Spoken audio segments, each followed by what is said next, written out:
Welcome to Dead Letter Emissions. I believe this is episode 20, and we have a special guest on. We've actually had him on the past, Mr. David Kinkade, whose lineage in the metal scene is vast, so I'll let him talk about that a little bit. Beside me here, we have Maggie May. And yeah, Dave, how you doing, man? I'm doing fantastic. How are you guys? Good, man. So you're in your truck for a very dark room. I'm in my truck. The sound is the best in here, so I figure why not? You know, I'm away from everybody. My house is full of kids right now. The mother-in-law's over for the week. 58 kids running around. Dogs and cats and shit. Yeah, she's over for like a week. So she just got here today for a whole week. Yeah, I got to wake up early and do the whole Easter egg hiding thing. Yeah, we got to play that game tomorrow too. Sorry, I keep getting tech people. I hope the sound doesn't leave. No worries.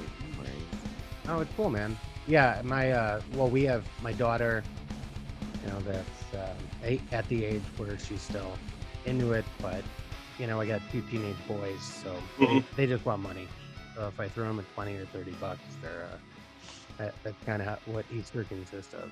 But yeah, man, how are things going as far as the new band, which Monarch? It's good. We just released the debut album, February 28th, I think it came out, and it's been good. There's been a couple. Hang on, let me shut these guys off. Info. Hang on. Sorry. I hate to a young Dave Kinkade picture. Yeah. I hate to be that guy. I didn't realize it was Jeremy who was the alien fleshlight. That's fucking hilarious. Okay. Can you see me now? We had a whole conversation about it where I Googled it. And yeah, you're good. There. You're good. Okay. But yeah, man, what's been happening since last time we talked? I think we talked just a couple weeks before you released it. You had a teaser song or two at that point in time, but I don't think we put out when we did the last interview. I don't think we even had a song out yet. I think because it was still a mixing. So, yeah, I didn't hear anything. Yeah, you sent me something rough, but yeah, how's the response been? And you've also had some changes already in your camp, so yeah. No, so okay, so you know, I started this 20 years ago as an idea, and it's good that it didn't happen until now, because it would have turned out like shit 20 years ago. The guy who I'm no longer having in the band is Johnny Dove, who was on here with me last time, and it sucks because Johnny and I always, like, we kind of saw eye to eye with the sound, but there were just too many discrepancies that it just wasn't working out, you know. And he pretty much said, I don't give a fuck. And I'm like, okay. So there's the door, you know.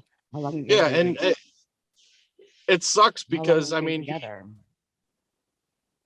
we first started talking in like 2009 or 10 about doing it, and then we did the demo back then, and then he he's a producer, and he originally remixed and remastered one of the songs we did 10 years ago for his portfolio.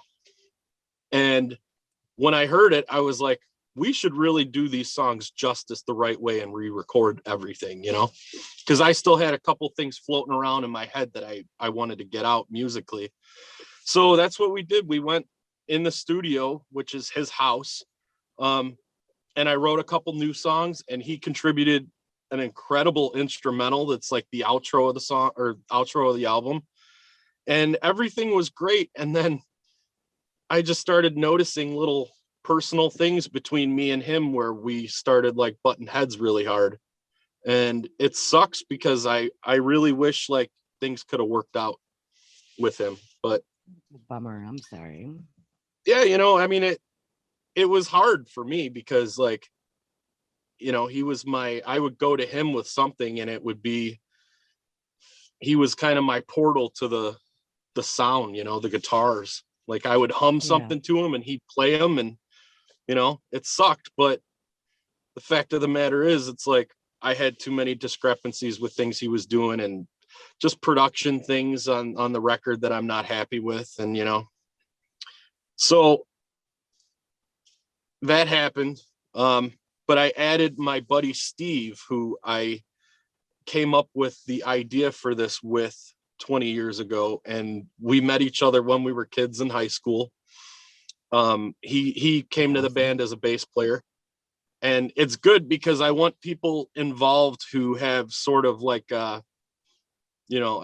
they feel connected to it. And to go and get somebody that's just like a session guy out of the blue is very hard for that person to feel invested in the music and in the project, especially like I'm no Metallica or no Slayer or anything. So it's hard to find people that are confident and like invested mentally in wanting to be in the band, Somebody has the So same love that you do for him.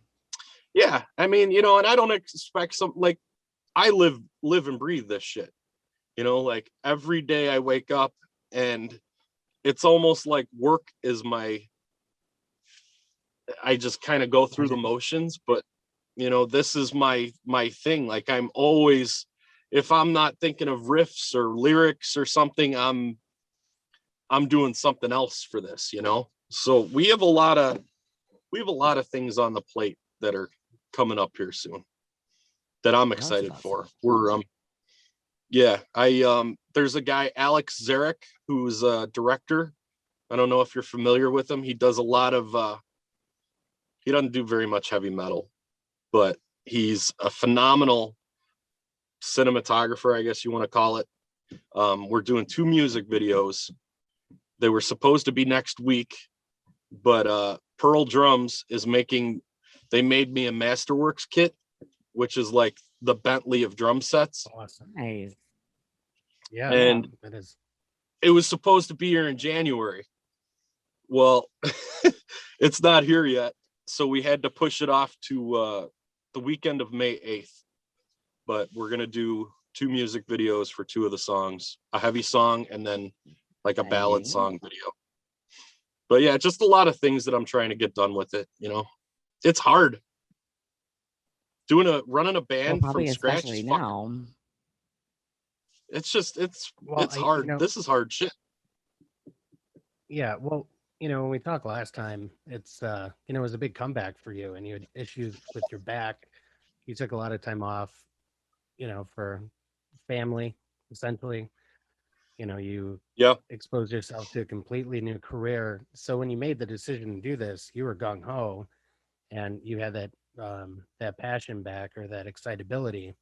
And what I noticed with your band Monarch is, Johnny, he was the producer. He had a house where you were. It was very accessible for you, to write stuff and do things. So now with the change in band members, what does that look like as far as that change in the writing process? And if you want to record something kind of off the cuff, are you guys using DAWs, or are you file sharing, or how does that work? Or do you have a place to record your drums, as you kind of come up with things? So the bass player, Steve, is very much involved in his own creation of music, and he knows how all the DAW shit works. I don't know how any of that works. I just, I'm kind of old school. Also the lead guitarist, Justin Kellerman, he's very into all the geeky, nerdy shit when it comes to how to record, and all the stuff I have no clue about. So luckily they live close to me. And when it comes to, like, I've been writing material for the next record, which I think is going to be like an EP kind of thing, because the idea that I have for it is sort of based around like a certain subject matter. And granted, it's like the first record I had to get done. A lot of the songs are old, and I just had to get them done. All this new stuff, I'm still sort of like painting the canvas of what it's going to be, which is awesome because it can be anything, at this point. Yeah, that's gotta be So exciting. when it comes down to the writing, I've been humming riffs into my phone. I have 192 riffs hummed into my That's awesome. into my voice recorder, and I'm I the will same sit way. there and Yeah, go me like, too. because I'll forget it if I don't hum them into my phone, and Yeah. then I'll come up with a riff, and then I will come up with harmonies for the riff that sound great, and then I'll come up with maybe like a vocal pattern or a vocal sort of like a vocal layer to kind of lay over the riff where they kind of work with each other. I'll come up with the drums, all this weird shit, and I got to hum it into my phone. So Steven's the same. since, Yeah, same way, dude. I mean, I since always that's hear the him in the corner. formula, Ooh. yeah, that's the, I'll wake up at 11, 12 o'clock at night with a riff in my head, and I'll have to like creep into the bathroom and go, into my phone. Yeah, But sounds familiar. I that's know the exactly what formula is. that works. So I'm going to stick with that formula. It's If it ain't strange. broken. The drummer writes the shit, but it works. So fuck it. Well, yeah, it's kind of like when Danzig did those symphonic albums, Black Araya, and like Black Araya, Black Mhm. Araya 2. It was literally him humming shit to like orchestral players. Like he just That's had a awesome. tape recorder. Yeah, and he made 2 symphonic albums out of it. So It works. So hey, as long as you remember the idea, because I'll do that sometimes, but my voice doesn't really project what's in my head. You know what I mean? So it's kind of like I'm Yeah. trying to figure out what I was thinking, but sometimes it's a little lackluster. well, keep a journal. He's got like 15 notebooks and he doesn't like keep them all together. And so Mhm. like he'll have ideas, not even necessarily lyrics. He's got lyrics too, but just ideas of what he wants this to sound like or what, he writes them in like 15 notebooks that are all over the house. And then the kids like color on him and shit. And it's just, Yeah, dude, I'm like the BD kid in their eye. Like anyone that's like psychopathic murder, like yeah, for sure. course, Yeah. it's like That's a good Yep. idea. We should get that. yeah, I don't know if that would help me at all. So since you've had the changing guitar players and you're writing new stuff, like you said, I totally get that. I was just doing that with Mike Carroll. I think I sent you a couple things. That Yeah, was you just sent kinda me a like few links. there. Yeah. It wasn't like writing, it was really just getting it out there so it's documented. So now you got Yep. a new guitar player. Are, We did he have to learn the other stuff or? Well, here's the thing. So we never had a bass player. Tony DiPaolo there's 3 guitar players altogether. And this guy, Tony DiPaolo, played bass on the record, but he's actually a guitar player. So I said, you know what? You can play guitar. Johnny left and I added a guy named Jim Flynn to basically take Johnny's role or take his guitar playing spot. Jim Flynn was in a band or is in a band from Wisconsin called Eternal Silence that's been around like 25 years. And we played in this band, this death metal band called Dotak together years and years ago.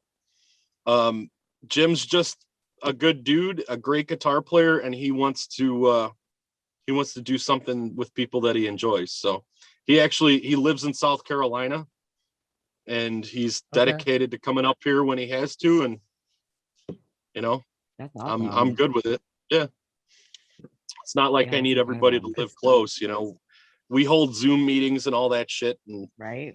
We kind of have to anyways now these days. So, It's yeah, not that bad of a drive. I actually have one of my best friends I grew up with. He lives in South Carolina. The mom lives in Rockford, so they meet halfway, or he drives back and forth Mhm. pretty often. it's 8.5 hours halfway, Yeah. 13 hours. In the winter, a little worse, but Yeah. just because the roads get a little Well, the going further through the mountains. southeast you go, yeah, it gets worse because the mountains are crazy. So, how would you compare what's going on currently with the new lineup and against what you just put out? What are you guys trying to achieve, or how has the chemistry changed? The chemistry is still, why the hell are my headlights on? The chemistry's still the same. You look suspicious It's, out there in your truck with your headlights on. Oh yeah, my neighbors must be like, this dude's out in his truck on the phone again. Moonshine. No, it's Talking to the himself. chemistry is good. Like my singer Jarrett lives in Arkansas. He used to live up here. For some reason he moved to Arkansas. Okay, fine. He's about as dedicated as it gets. He got our symbol tattooed on his throat. Oh wow, that's awesome. And he randomly sent me this picture of the Monarch symbol tattooed on his throat. And I'm like, fuck. That's I mean, I have it tattooed on both my wrists, but it's dedication, That's commitment on your neck. So yeah. The thing was, so like, is he... Oh, go ahead. No, the thing was, like, the music is older, and there's so much shit out there now. There's so many bands like Flesh God Apocalypse and like fast fucking death metal shit. Like, I don't want to do death metal. I'm 37 years old. I did death metal. I did black metal. I can't play a billion miles an hour anymore. So I kind of tried to write this music that was sort of straightforward and kind of with the mindset, like, if I have to play this in 20 years, I'll still be able to maybe pull it off versus something that's 4,000 beats per second. So I made the music something that I thought was good and catchy, and thought, you know what, maybe this is something other people will like too, because it's colorful and it varies. It's not just straight full on fucking punch in the throat kind of heavy metal. I mean, it has its ups and downs, and I'm so just sick of everything else. The music's so diluted. There's so many fucking bands. Like, initially this was called Monarch 20 years ago. Now there's like 48 fucking Monarchs across the world, and so I had to go and change. Trying to find things.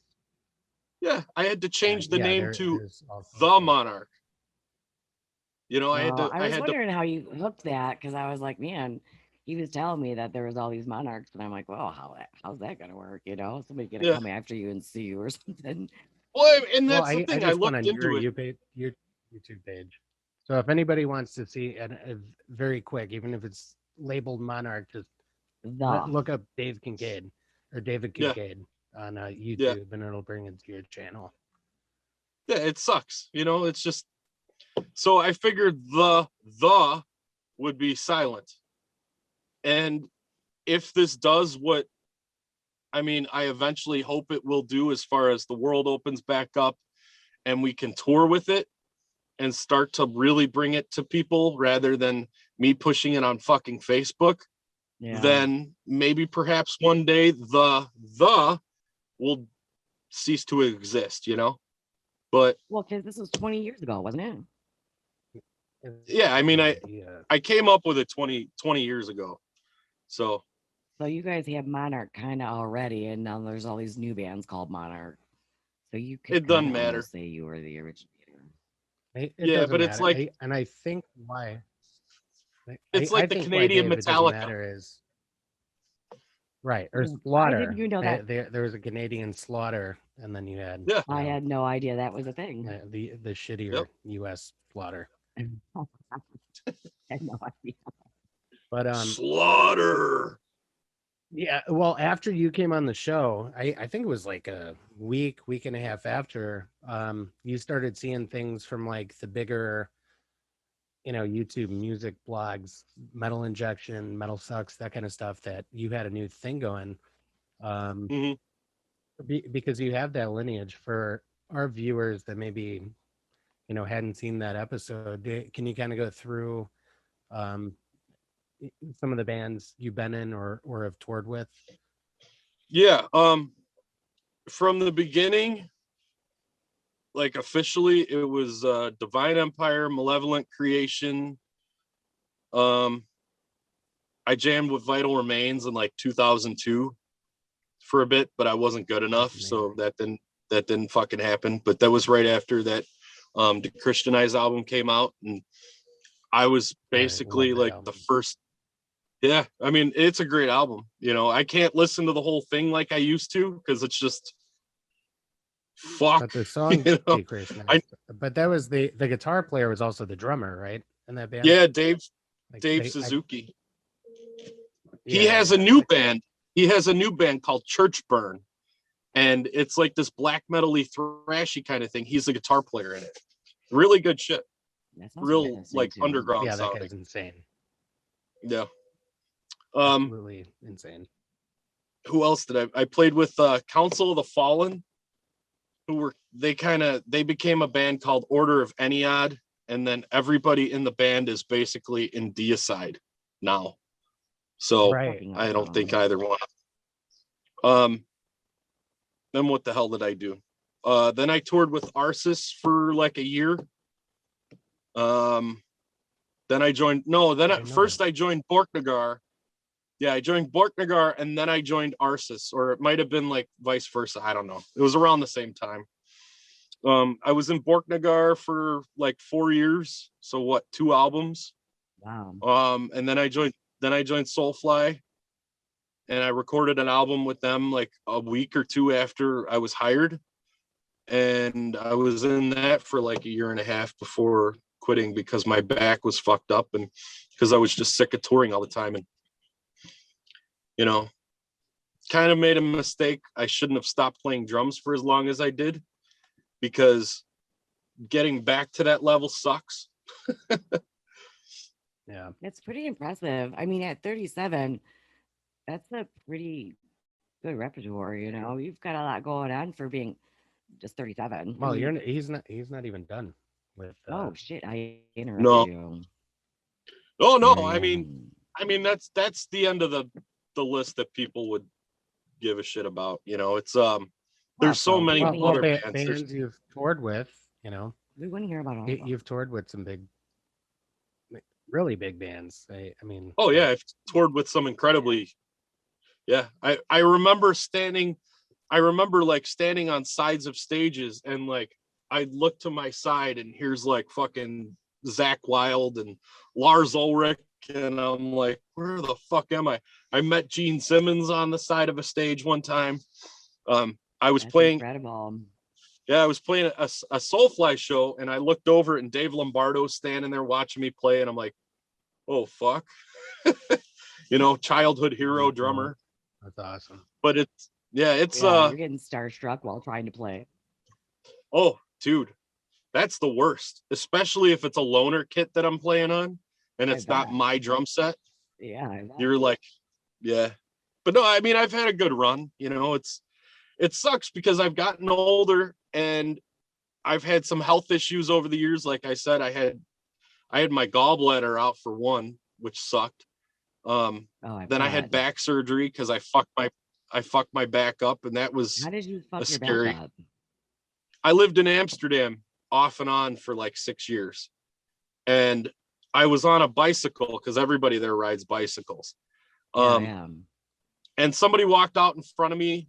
I slipped on the cobblestone road, and I slammed my ass into the ground, and I felt my spine go. I knew you were gonna say the bottom one. What is it?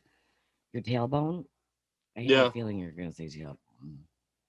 Well, somehow, you know, being 6'5" and over the years lifting shit wrong and just not being very back conscious, I guess. I ended up eventually with 4 herniated discs. And after I did a Soulfly tour where I was walking around with a cane. And I was like, I was popping Vicodins like they're fucking Jolly Ranchers. And, you know, I'm walking around with a cane and I'm getting up onto the drums and I'm playing okay, but I can't put my socks on. You know, wiping my ass is like an impossibility. You know, it's that means the fucking worst, man. Oh, it's incredible. I'd rather have tooth pain or any pain other than back pain. It just controls the whole body. It sucks. Back pain. Yeah, I'd rather have a kidney stone. And I've had a kidney stone before, and that shit sucks. One, but oh my god, you have? Oof. Yeah. Did you have to pass it? Was it So big?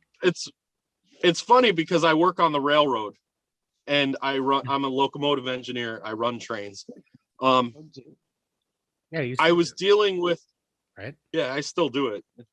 I was dealing with the kidney stone and I'm drinking water like crazy. And one day, it literally feels like there's like straight razors in your bladder, just tearing their way through. And I mean, it basically is. It's sand, coming through like these Yeah. little tiny pipes and shit. So this one day, I sort of felt something different, and I'm like, I'm gonna go and piss into a bottle just to see if this thing comes out. And I remember standing Yeah. there squeezing, and I pissed out this thing the size of a pencil eraser. And Holy it's shit. like, Out of your yeah, it's like a little, yeah. Hey, but it's I mean, hard. I It's know like a it's, calcium deposit, right? oh, Like fuck it's hard yeah. as a rock. Yeah, it's like, well, yeah, it's it's a lot like a bigger than your little penis. rock. Yeah, it sucked. I mean, And that's it's the sharp best way on to the put it. edges too, I heard. Yeah, it Did you sucked. keep it? I still have it upstairs. Yeah, I would. I would have put it in like a Absolutely. little vial. Absolutely. A That's little exactly, yeah, vial I of like have it in a my vial. witchcraft stuff. Yeah, I would have Yeah. too. I got a quick story. I don't know if I told you. I don't know if I've told the story on the air, but I grew up I a don't know, maybe not. Jehovah's Witness Oh my kid. God, this story is hilarious. So when I was a kid, I hated church so much Wait, that you I were a would Jehovah? sneak like well my Anyway, family was. I grew up, Okay. which is odd. I have like a pentagram tattooed on my arm here. Yeah. Like all sorts of blasphemous shit on my body. But the And all those Jesus candles down there. yeah, the irony. But Yeah. so I would you remember like I'm only a few years older than you, but you would have like Metal Hammer, Metal Maniacs, Rip Magazine, like Metal Circus, like depending on what year. But when I was a kid, like 8, 9 years old, I used to, we'd have to wear a tie, like a dress shirt, like be proper. And I would layer my body under my dress shirt, like with all metal mags. So Nice. I would say I have to go to the bathroom, and I would just sit in the stall, like reading metal magazines. And I did that so often that my parents didn't know what to do. I said, I can't stop peeing. I don't know what's going on. I got a problem, I guess. So they kept taking me to the doctor. Yeah. this And is terrible. okay, so nobody knew what to do. They all believed me. So one doctor said I had white germs and they have to enlarge my dick hole. Right. So they You're took probably like 11 at the time, weren't you? maybe 10 or 11. So they took an oversized catheter with no anesthesia and stuck it up my dick hole to widen my dick hole to get Holy rid of the white fuck. germs. That's commitment. Like I stuck to the story. I'm like, cool. So now I'm like the goddamn impregnator. I swear to God, that's why his dick hole is too big, and then he just booted out children. I swear to God.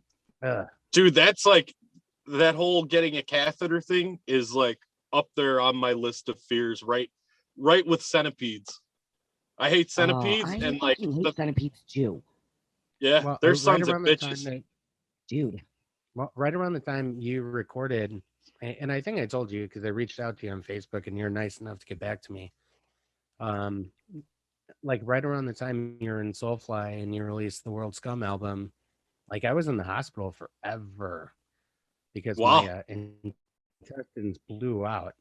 Yeah, Like, that happened. like literally, we were on our 1 year anniversary at Yeah, the our Dells first anniversary. at like the what's it called, the Hibachi Hibachi restaurant. Grill. There's like one of them, and my stomach just started like growing. And what happened? My intestines exploded. So like all my shit was just like floating around my body.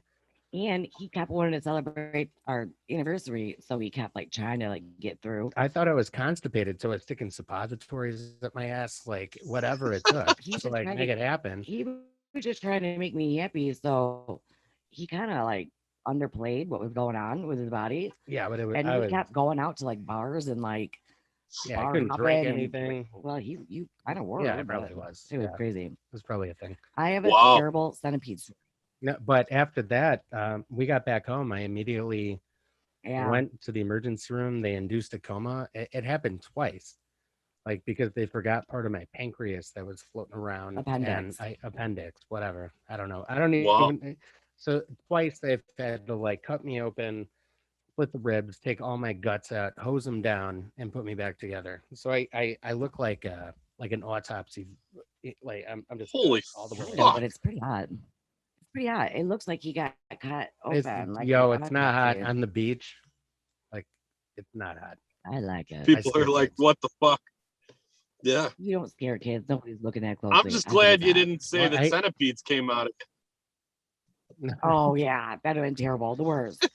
So when I was like 16 or 17, I think it was 17, I moved out on my own, and I had this apartment that I fell upon. It was pretty cheap and it was perfect for me, and I moved all my stuff in, and That's a good story. I'm by myself, and I don't have a dad or a stepdad or you brother or anything to like kill shit, and it's just me.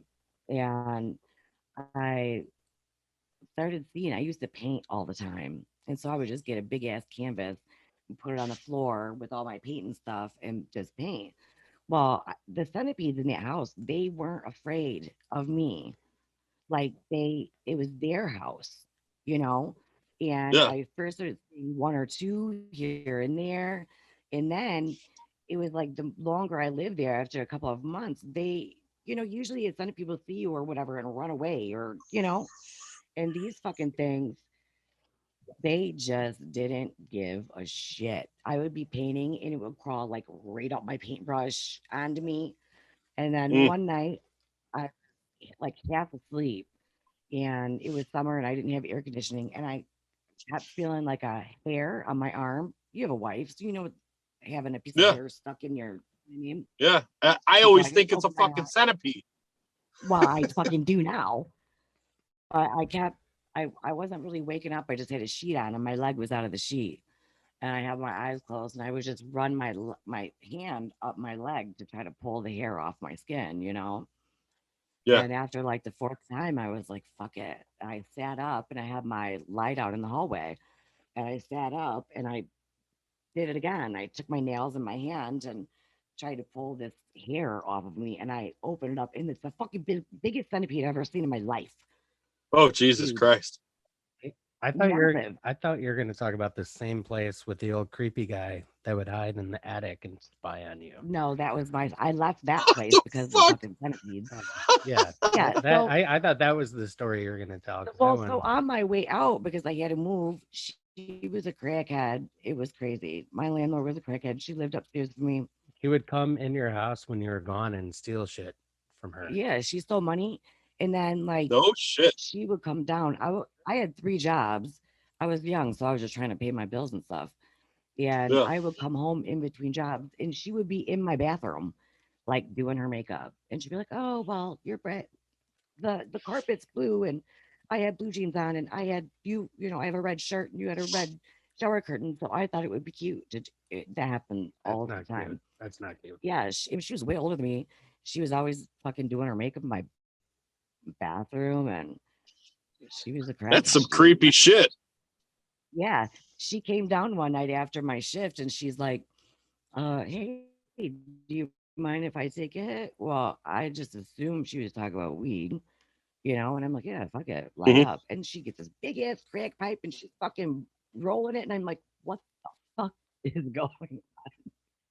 So right as I was moving out, I was like, where the fuck are all these centipedes coming from?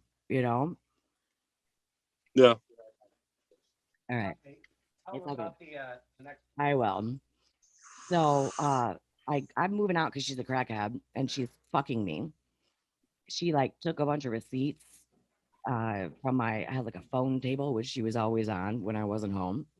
And she took all my receipts, Yeah. my rent receipts, and then called her lawyer and said that I had never paid rent for like 9 months or something. So it was like she was suing me for like thousands of dollars. And Yeah. it She was got just coming worse. after you. But oh yeah, she was just a nutbag. So right before I left, when I moved in, she said the basement was off limits. It was not for me. I was not allowed to go down there. So Yeah, right because before it's I full of left, I'm like, fucking man, centipedes. dude, there was like 3.5 feet of water standing in the Oh basement yeah, the whole time I lived there. I'm like, well, no they love wonder. that shit. Yep, Fuck yeah. they love Hey, all the kids Centipede. are gone. dark. I'm gonna have a Oh, beer. There you go. they're nasty. They They didn't love care dark, though. humid, wet, damp places. Yeah, they didn't care. They came right out in broad daylight. Them nasty fucks. We talking about the elderly guy in your attic? No, I was still talking Oh, about the stupid centipede house. You really Ugh. want me to go there, bro? yeah. Do you mind one more story? Hey, this was the one I was hoping she would tell. Yeah, So go I ahead. I have to don't get give a out of shit. this place. I have to get out of this place. I still think I'm 17, maybe just turning 18. And I have to leave that place. So I have to go to this. I find another place. And I'm there for a while. And I had a canopy around my bed. And it was a carriage house. So, like, you Hmm. drove into the garage. And then upstairs was, the apartment and all that. And I had this canopy around my bed, and I would come home from work, and there would be like a screw would be out, but there would be another hole next to that hole. And so I was just like, this is an old ass house in like the 1800s. So I kept filling these holes in my ceiling bedroom. Where Well, was this then, at, by the way? well, I'm from Rockford, Okay, so that I explains keep it. and it was on the west side. So I think it's yeah. I'm gonna smoke since we don't have any kids. So I think it's just an old house and my canopy keeps like coming loose, you know? So I keep filling them with toilet paper and white toothpaste. And I keep coming home. And then there's holes that were nowhere near the canopy.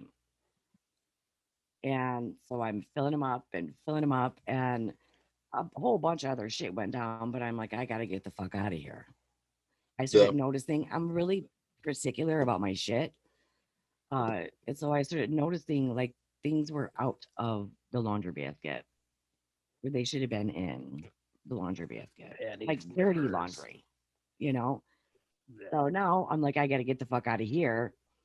And on my last night, I just went there to clean up so I could get my deposit back. And I'm just there cleaning up, trying to, get the fuck out of there. Hmm. And it was like my last load. And all of a sudden, there was an attic, and somebody stood up, took a few steps, and fell down on the attic, like upstairs from me. He had his Yeah, last and load. there's holes. Yeah, right. But there's holes all over. There's holes all over the fucking house, all over the ceiling, Yeah. all over the walls. There's fucking literally drilled holes. This guy was just jerking it. Dude, I was just a kid, and I lived by myself. I didn't have any boyfriend or any people or nobody to, Wow. 'cause my first few places out on my own was rough. You But could then say that for didn't he sure. like run? You heard like Yes. Oh my running, god, it was terrible. like out a window. Yes. That's fucking creepy. Well, here I got I one screamed. for you that kind of relates to that. Um, Cool. so I work for a railroad who I'm not going to name, but Absolutely. Good idea. everybody knows everybody. Okay.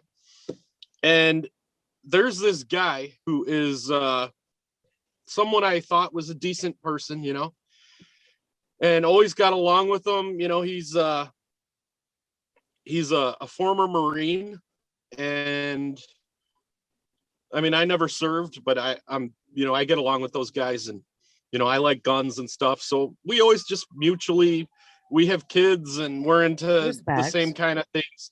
Yeah, we were always very cordial and friendly to each other. Never had an issue with the guy, nothing.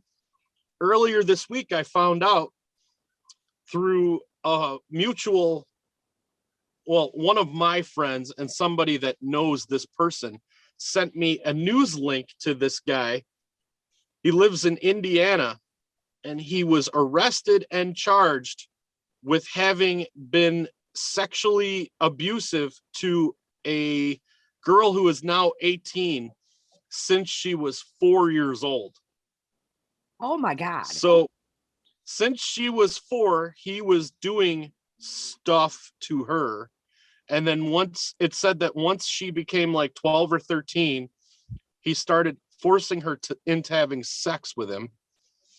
And this is a ex-Marine. Oh yeah.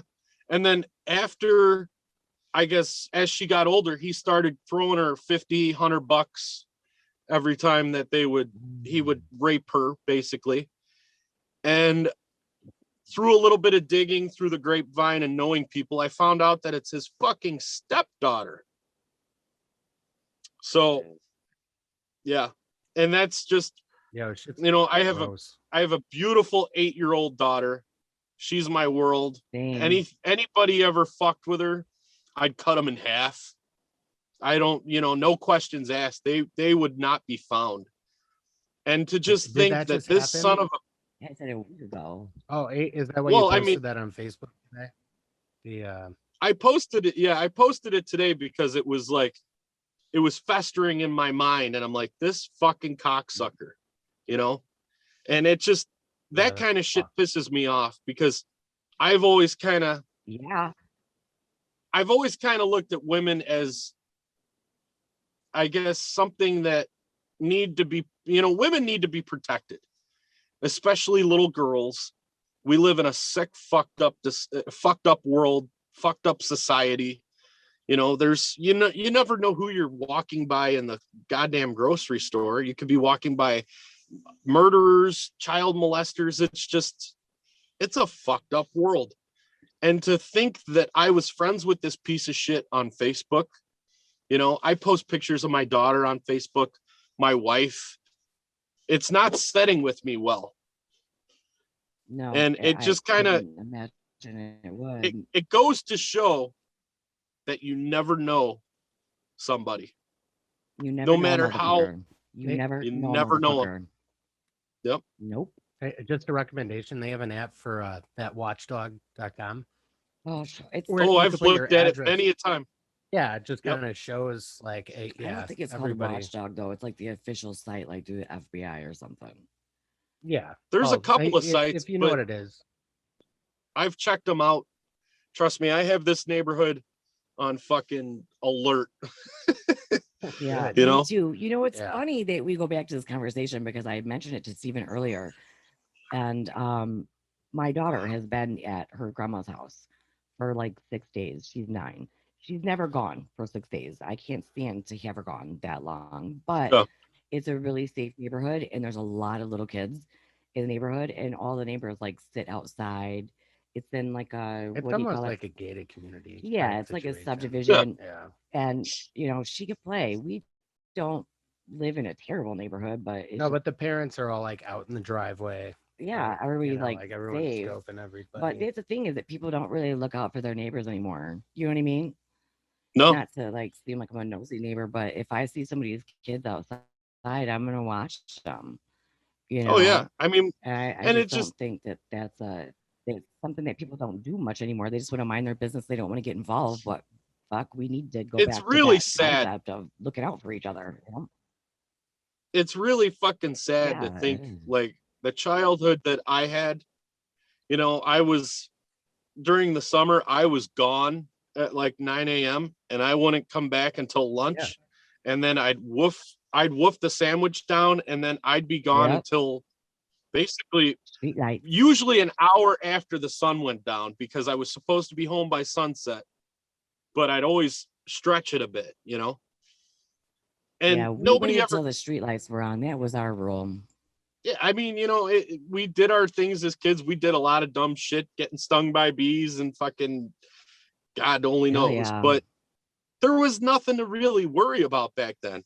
And then today, I'm outside with my daughter and her cousin who's here from Wisconsin with my mother-in-law, and they're playing in the driveway, and I'm like, okay, well, I better go fucking stand out there and make sure some asshole doesn't pull up in front of my house.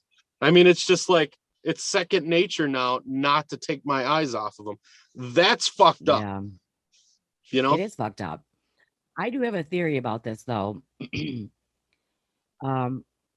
if you look back at all the stats of the missing children and, things that were happening back then, it seems like it's pretty close to what it is now.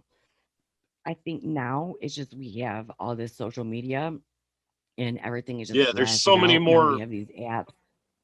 So we see it more. We hear about it more than we were hearing about it then. Especially living Rockford's a fucking tough place to grow up. And I know there was a lot of shit going on, when I was a kid, but we ran in packs. We Yeah, ran the streets you were in never huge by packs. yourself. No, never. And, it seems kind of like there was, a lot of the same stuff going on, even back, probably back to like the 70s, but it wasn't always on the news. And there was no app, and there was no Facebook, and there was no, constant media in your face. I think we're just so much more exposed to it with the Yeah. child sex trafficking and, you know, just human trafficking altogether. We see these people grooming young girls, like you just said, giving them gifts and paying them money, for raping them, and it kind of lures them into situations where, you know, I mean, these are young girls. I was a fucking Well, stupid young girl. I wasn't a hooker, but it's like doing shit like that for look at the technological sort of advances over the past 20 years. right, You know, I mean, exactly. we have, remember dial-up internet? It was the motherfucker to get on Oh AOL. yeah. Every And Mm. store now, you walked into or out of, there was a stack of AOL like CD-ROMs, you know, yeah, that Yeah, now were it's free like or they give you a month free. we're sitting here talking. I'm holding my phone. I do stocks on yeah, my phone. I do fucking everything on my phone. I make music on my phone. Same here. I look at, yeah. I Most watch do. my Ring doorbell from 50 miles away on my fucking phone. It's just the amount of accessibility that we have this day and age is so instantaneous and endless that it's almost overwhelming. And that's my problem with everything, really. It's my problem with people not paying attention walking in front of me when I'm running the train because they're on their fucking phone like this, Yeah, not that's going, the thing. dude, what's the first thing you learn as a kid? Look both ways. Both Adults ways. don't look both ways. And that's how people get run over by fucking trains all the time. And Hey, then does your daughter have a phone? she just got one for her 8th birthday, but Oh, for a very good reasoning, because the boys, Tracking. my stepsons are 17 and like 12 or 13, and damn, that's they're like my whole life right there. Yeah. they're Yeah. That's stuck on exactly the my Yeah. children's PS5. ages. Literally. Yeah, they're stuck Right. on PS5.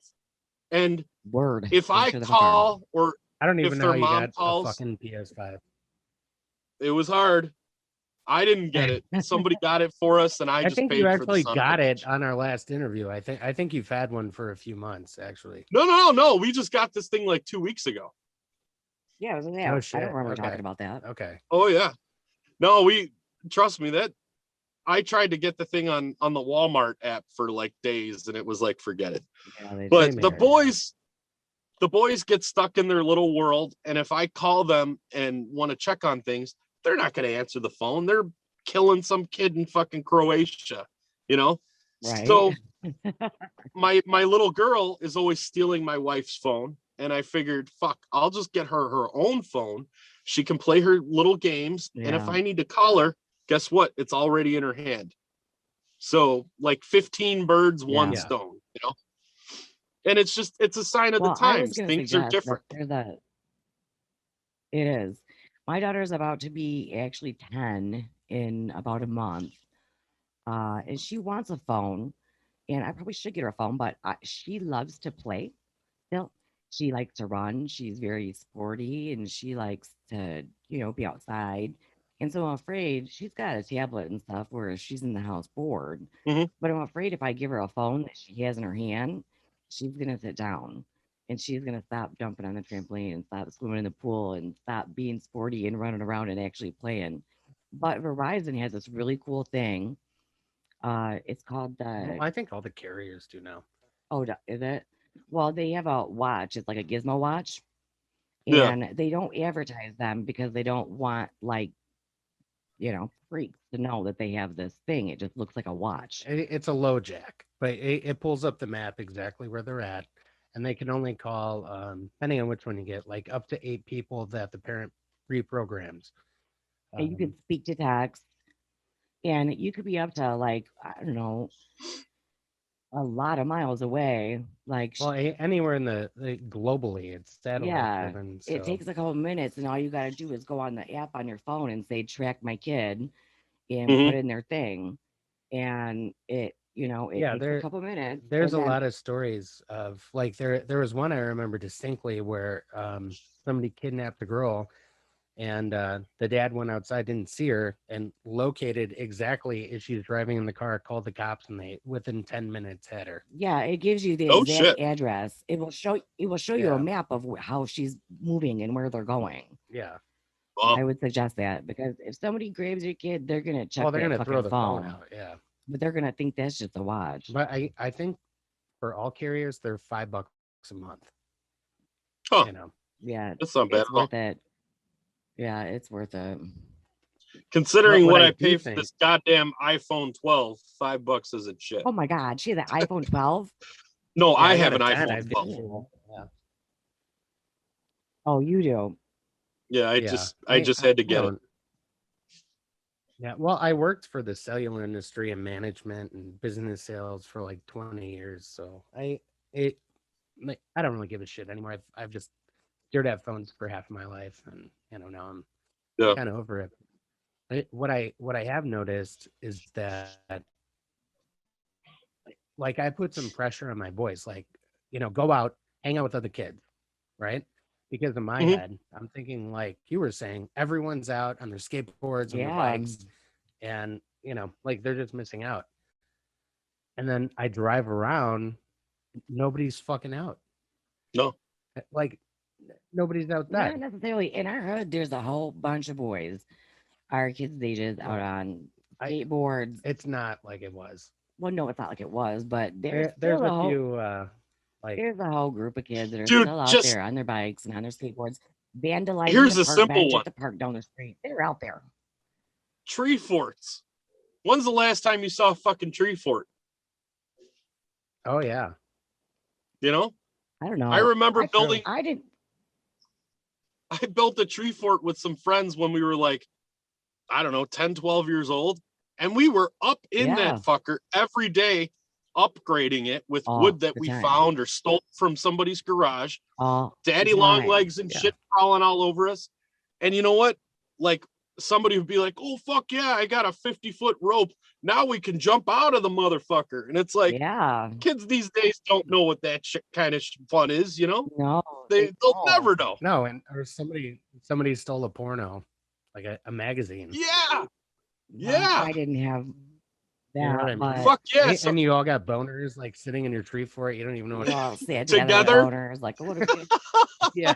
together? What are we gonna do with this? No, I Do you was remember out. I mean, I couldn't. in I couldn't in stand to be Elk in the Grove? house. That was Sorry, Well, there's like I this was weird in ass thing. Schaumburg, like Roselle area, but yeah, I mean, a lot Okay, of my Elk Grove High friends, School. I'm sure, like Mike Carroll. Yeah, Oh yeah, yeah, Elk they Grove actually High School, filmed The Breakfast Club. and they filmed Freddy Krueger there. The new really. Nightmare on Elm Street. Yeah. Oh I did shit. not know It that. We were just talking about Freddie Krueger earlier. when I was in Elk Grove High School, I was in this for 1 year, like this work program thing, where like the last 2 or 3 hours of the day, you would get carted off someplace. I started working Like at build a hut Alexian house. Brothers. No, you would get carted off to like where did I work? At like a barbecue restaurant. I worked for like a month, and then I worked at a drugstore. And it was like a drugstore, liquor store, had its little porno selection in the back. And this guy was literally like, he was cool, but he was like, you know what? Just you don't have to do shit here, man. You want cigarettes? Just let me know. I'll get you cigarettes. I'm like, you're fucking badass. But he would make me turn all the booze so the labels would face out. Man, okay, I'll do that for an hour. No problem. Yeah. So they had their porno rack in the back. And I'm like 16 years old. And I'm like, Oh my God. you know, Oh. you'd grab one from the back and you put it in your backpack and nobody ever thinking you're a fucking badass. You just rip the store off for $4.95 or whatever. Right. Dude, kids these days will never know because now all they have to, they just have to go on Google, you know, Google vaginas. Yeah. No, or you steal the wrong one and you got like, because they had over 40. That was a magazine. Mhm. They had over 50. They had Leg Show, which was just a bunch of, I saw some rants and shit when I was real little. This is again when I lived in Rockford, and we had this friend. She was real fucked up, and she was fucked up, and we ran the hood together. And her mom was I don't know, maybe she was on crack. Probably she was on crack because of the side of town we lived on. And her It's dad was a Rockford. drunk, and he lived. Yeah, well, right. And he lived on the railroad tracks. And so when she wanted to go see her dad, she would have to go. She had good reason to be a fucked up kid, you know. And so we weren't really supposed to go in her house, but we all ran the hood together. And she gets us to come over one day. She's like, well, I'm gonna grab a sandwich or something. So we're like, all right. My sister and I are sitting on the porch, and she's like, why don't you guys come in? And I'm like, oh, I don't know.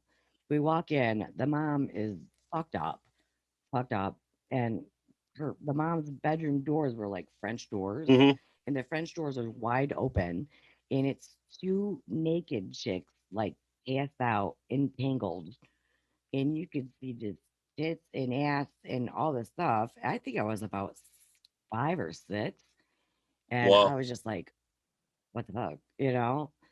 And she brings us in she had an older brother, and I don't think he was there. And then so she brings us into her older brother's room, and she's like, come in here, I want to show you something. And she goes into the closet, and I'm like, what the fuck? So me and my sister, who's 2 years older than me, I was probably 5 or 6, she's 7 or 8. She kind of lures us into this closet, you know and then we get in there, and she's got this little flashlight, and A she flashlight turns or the a flashlight flashlight? on. No, not a flashlight, not an alien flashlight, just and so she picks up this magazine and starts showing us this magazine. It's called Chicks with Dicks. Oh, fuck. And I was I'll just pass. little, Yeah. And so she's like, look at this. She's flipping through this magazine, and she was probably only 8 or 9. And I was so fucking horrified. Like, it was pictures of like beautiful women with nice boobs and long legs, but with these hairy dicks. I had never even seen a penis at that point. I was like, what the fuck is this shit? I ran home Yeah. so fast. yeah. I never told any about it at the time, actually. Or obviously, I was just like, can I have a sandwich, mom? Well, it's But kind of like most of the guys that I rolled with, when I was younger, were a few years older than me, and they would make fun of me because they'd be like, "Steve, what's the blow job?" And I'd be like, "It's like when a girl takes your dick and like, blows on it.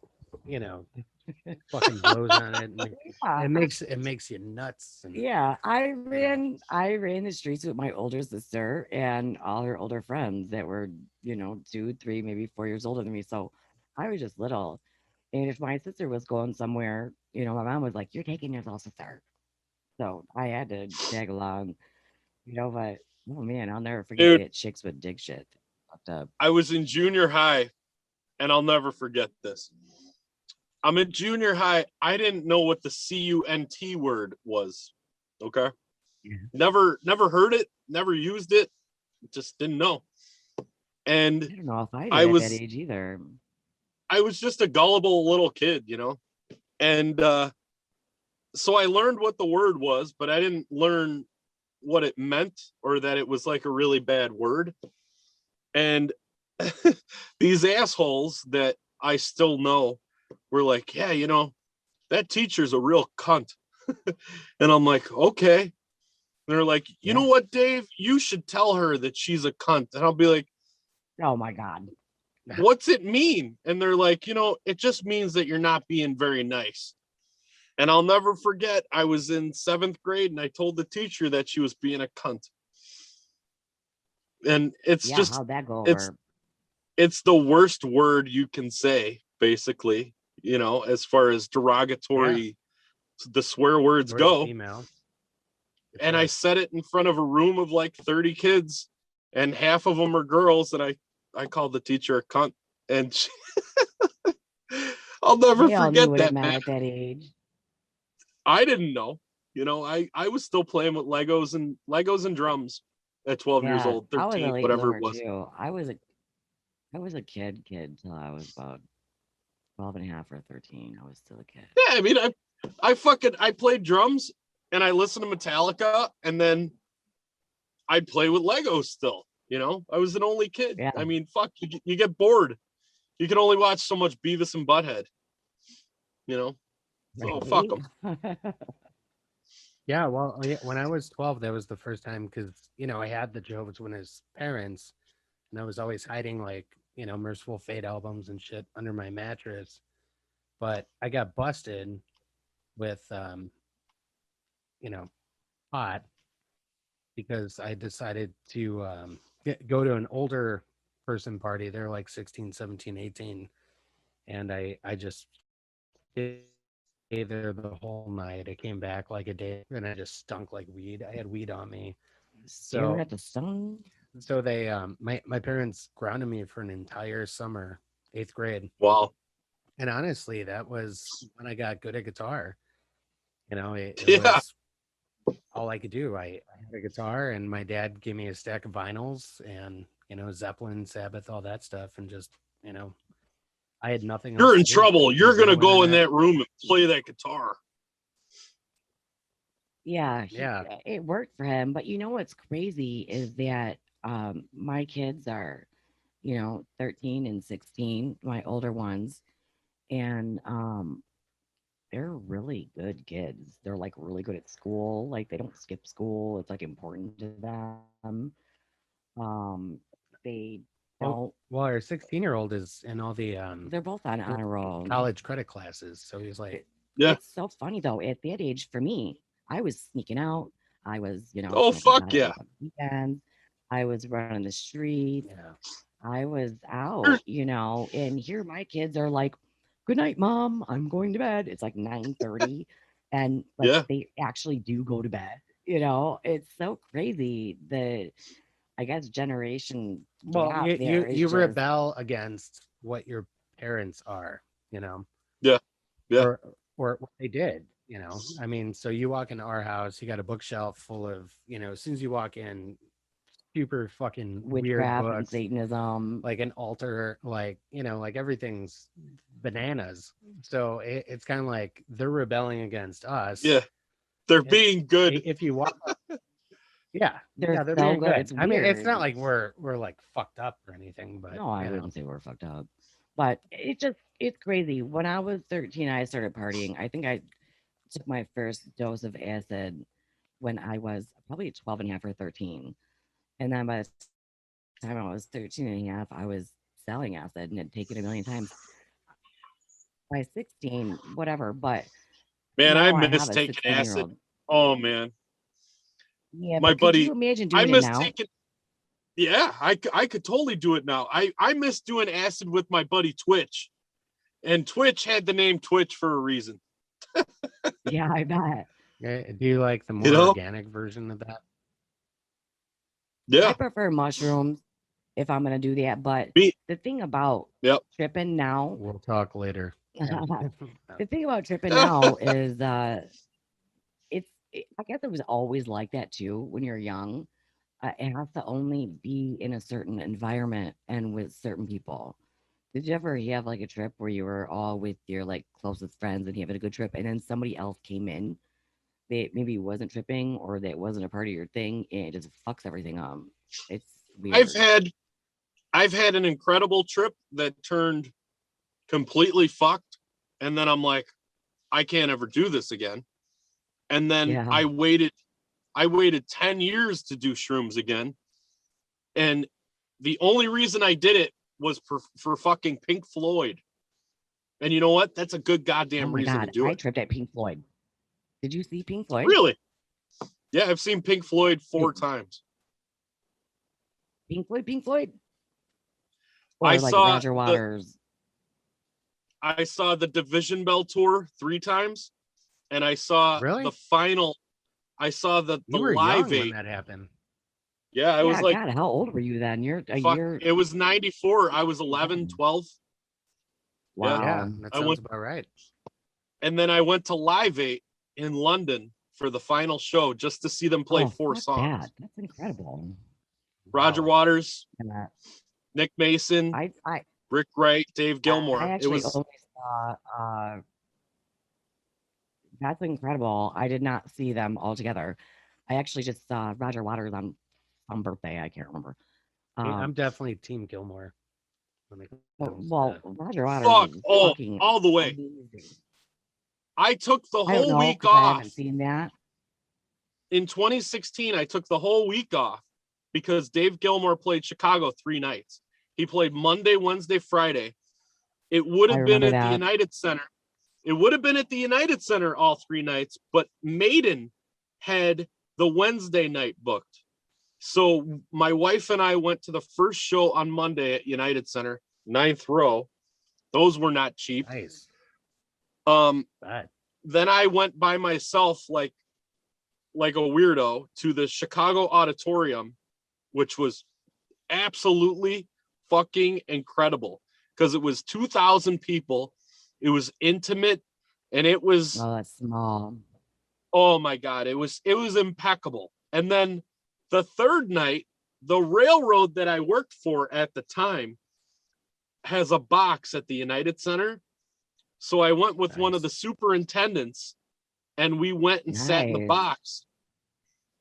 I'll just the greatest fucking Gilmour show I've ever, and I've seen Gilmour by himself, 5-6 times now. Oh my Just God, that's incredible. amazing. I've only seen Roger Waters once, and I had really good seats. I was super close, maybe 15th row, so close to fucking Oh up, yeah, you know. you'll get blinded by And, his fucking $40,000 Rolex at that. Dude, it was incredible. Like they had the pig flying, and they had like pills like rolling around, and I mean, it was just incredible. There was grown ass men just standing there in awe, like with tears. You know what Yeah. I mean? And it was That's how I it was am at everybody. Gilmour. Yeah, it was everybody. It wasn't just me that was like tripping and like emotionally like, oh my God, I never thought this would happen. When I was like Yeah. 13, 14, we'd all sit around and smoke weed and be like, dude, wouldn't it be cool to see Pink Floyd or, you know? So And let's make a little I was pact here. finally there. It was amazing. Okay. If the world I'll do it. actually, if the world ever opens back up, now David Gilmour is what? He was 71. 74.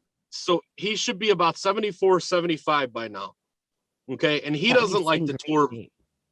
He's in great shape, but he's getting up there. He doesn't like the tour very Yeah. often. If the world comes back normal and Gilmour maybe has one more tour in him, let's go, the 3 of us. Or the 4 of us. All right, so we I'll bring save my our wife. money and we get some shrooms and we go together. That'd be great. I would love that. Because I would Pink love that. Floyd, as everything that they are from the very beginning all the way to the Division Bell, basically, for me, like, Yeah. that is. I love Division Bell. What did you? Huh? Go ahead. Sorry. No, honey. what'd you say?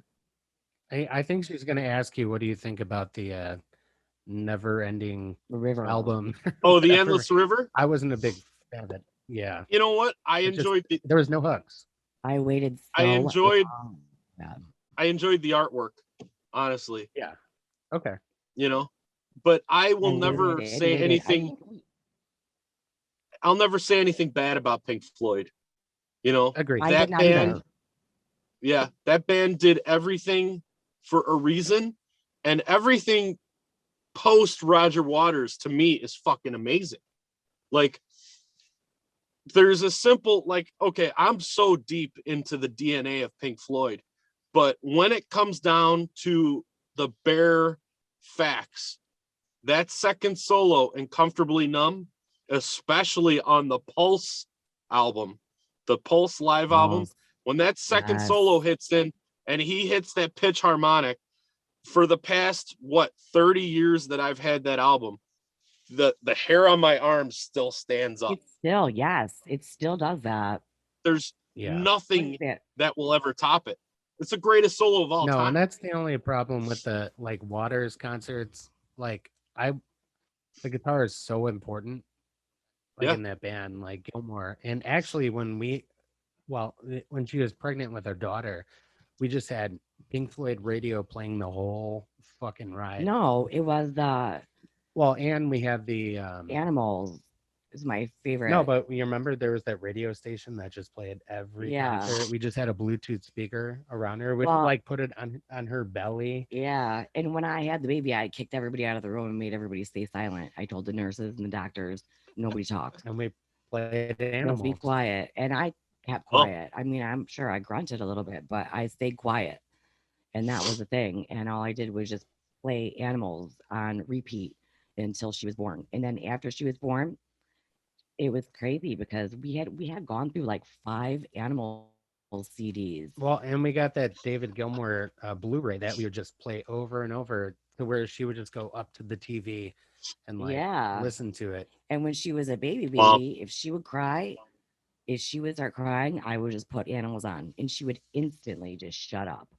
And then during That's the day, awesome. if she got fussy while I was trying to, if I was trying to cook or clean, I'd put her swing up to the TV and just put it on and she would just watch it and she was just happy. It was like, we probably went through at least 5 Animal CDs because we played it so much. Yeah. It was crazy because that's what she came into the world in. Well, we And that's what framed the soothed her. vinyl too. Yeah, like, we did. yeah. But that was always my favorite album. It's just so I am down with that challenge, Dave. I am for down with sure. that challenge. Yeah, We we'll should do do it. that. And The thing is, honestly, Pink we Floyd- got kids like the same age, and Yeah, Pink Floyd it'd be is cool to just get the families together. it's more than a band. It's more than music. It's It is. even more, it's more than an experience. Like, Pink Floyd, to I me, agree. as a human being, is like, it's part of the fabric of my soul musically, Yeah, you know? I agree. And 100%. when I am truly embraced, because I don't listen to my own music very much. I will occasionally, like, I'll listen to Slayer for a couple days, and then I'll go to like Nevermore and Opeth, and I always end up on Pink Floyd. And when I'm driving and I listen to the certain Floyd that I listen to, it really hits me. Like, it hits me so emotionally hard that Me too. I'm Same. in fucking tears as I'm doing Yeah. 80 miles an hour down the highway. You know, there's Yep, I nothing agree. that compares to Pink Floyd. I think mean, there's one of my nothing. favorite There's songs from Pink is, Floyd is High Hopes. Yeah. That's the Oh, last fuck song yeah. on, Division Division. Bell. High Hope. Yeah. second Man, to that the will last. fucking melt my mouth. Second to the That- last. That always is a thing, but every time I look it up, because there's like an additional one. But High Hopes, when you look it up, that's the last song, but there's always another song after that's Yeah, never that- yeah. listed. You know what reminds me of that? I guess in the lineage of Pink Floyd influencing metal, when that one Tiamat album came out. What was it called? I don't know if you're a Tiamat fan, but Something Clouds. it's got that white album cover. I don't know, but I've never really Something listened to Clouds. it. sounds like no. It was like the earlier stuff when I think No, not like Wild Honey. Anyway, I'll send you the link. Check it out because it Okay. sounds like every song is trying to do high hopes. yeah, Yeah. Which that's is my weird. favorite song of all time. Well, yeah, Every time I hear it, I just want to cry. I probably do actually. Let's get back to a couple Dave Kinkade questions because we went off the rails. And Yeah, we you did. know, Sorry this about is that. your podcast. Well, real but, quick, Sorry about that. real quick too. Um, I wanted to add, my 17-year-old stepson is also a nerd, and he's a good boy. He is an honor roll student. He's going to NIU. He wants to be an anesthesiologist. And So is he a the junior now, Okay, or 17. he's a senior. Oh, And okay. the fucked up thing is, he's a senior in high school. He's going to NIU next year.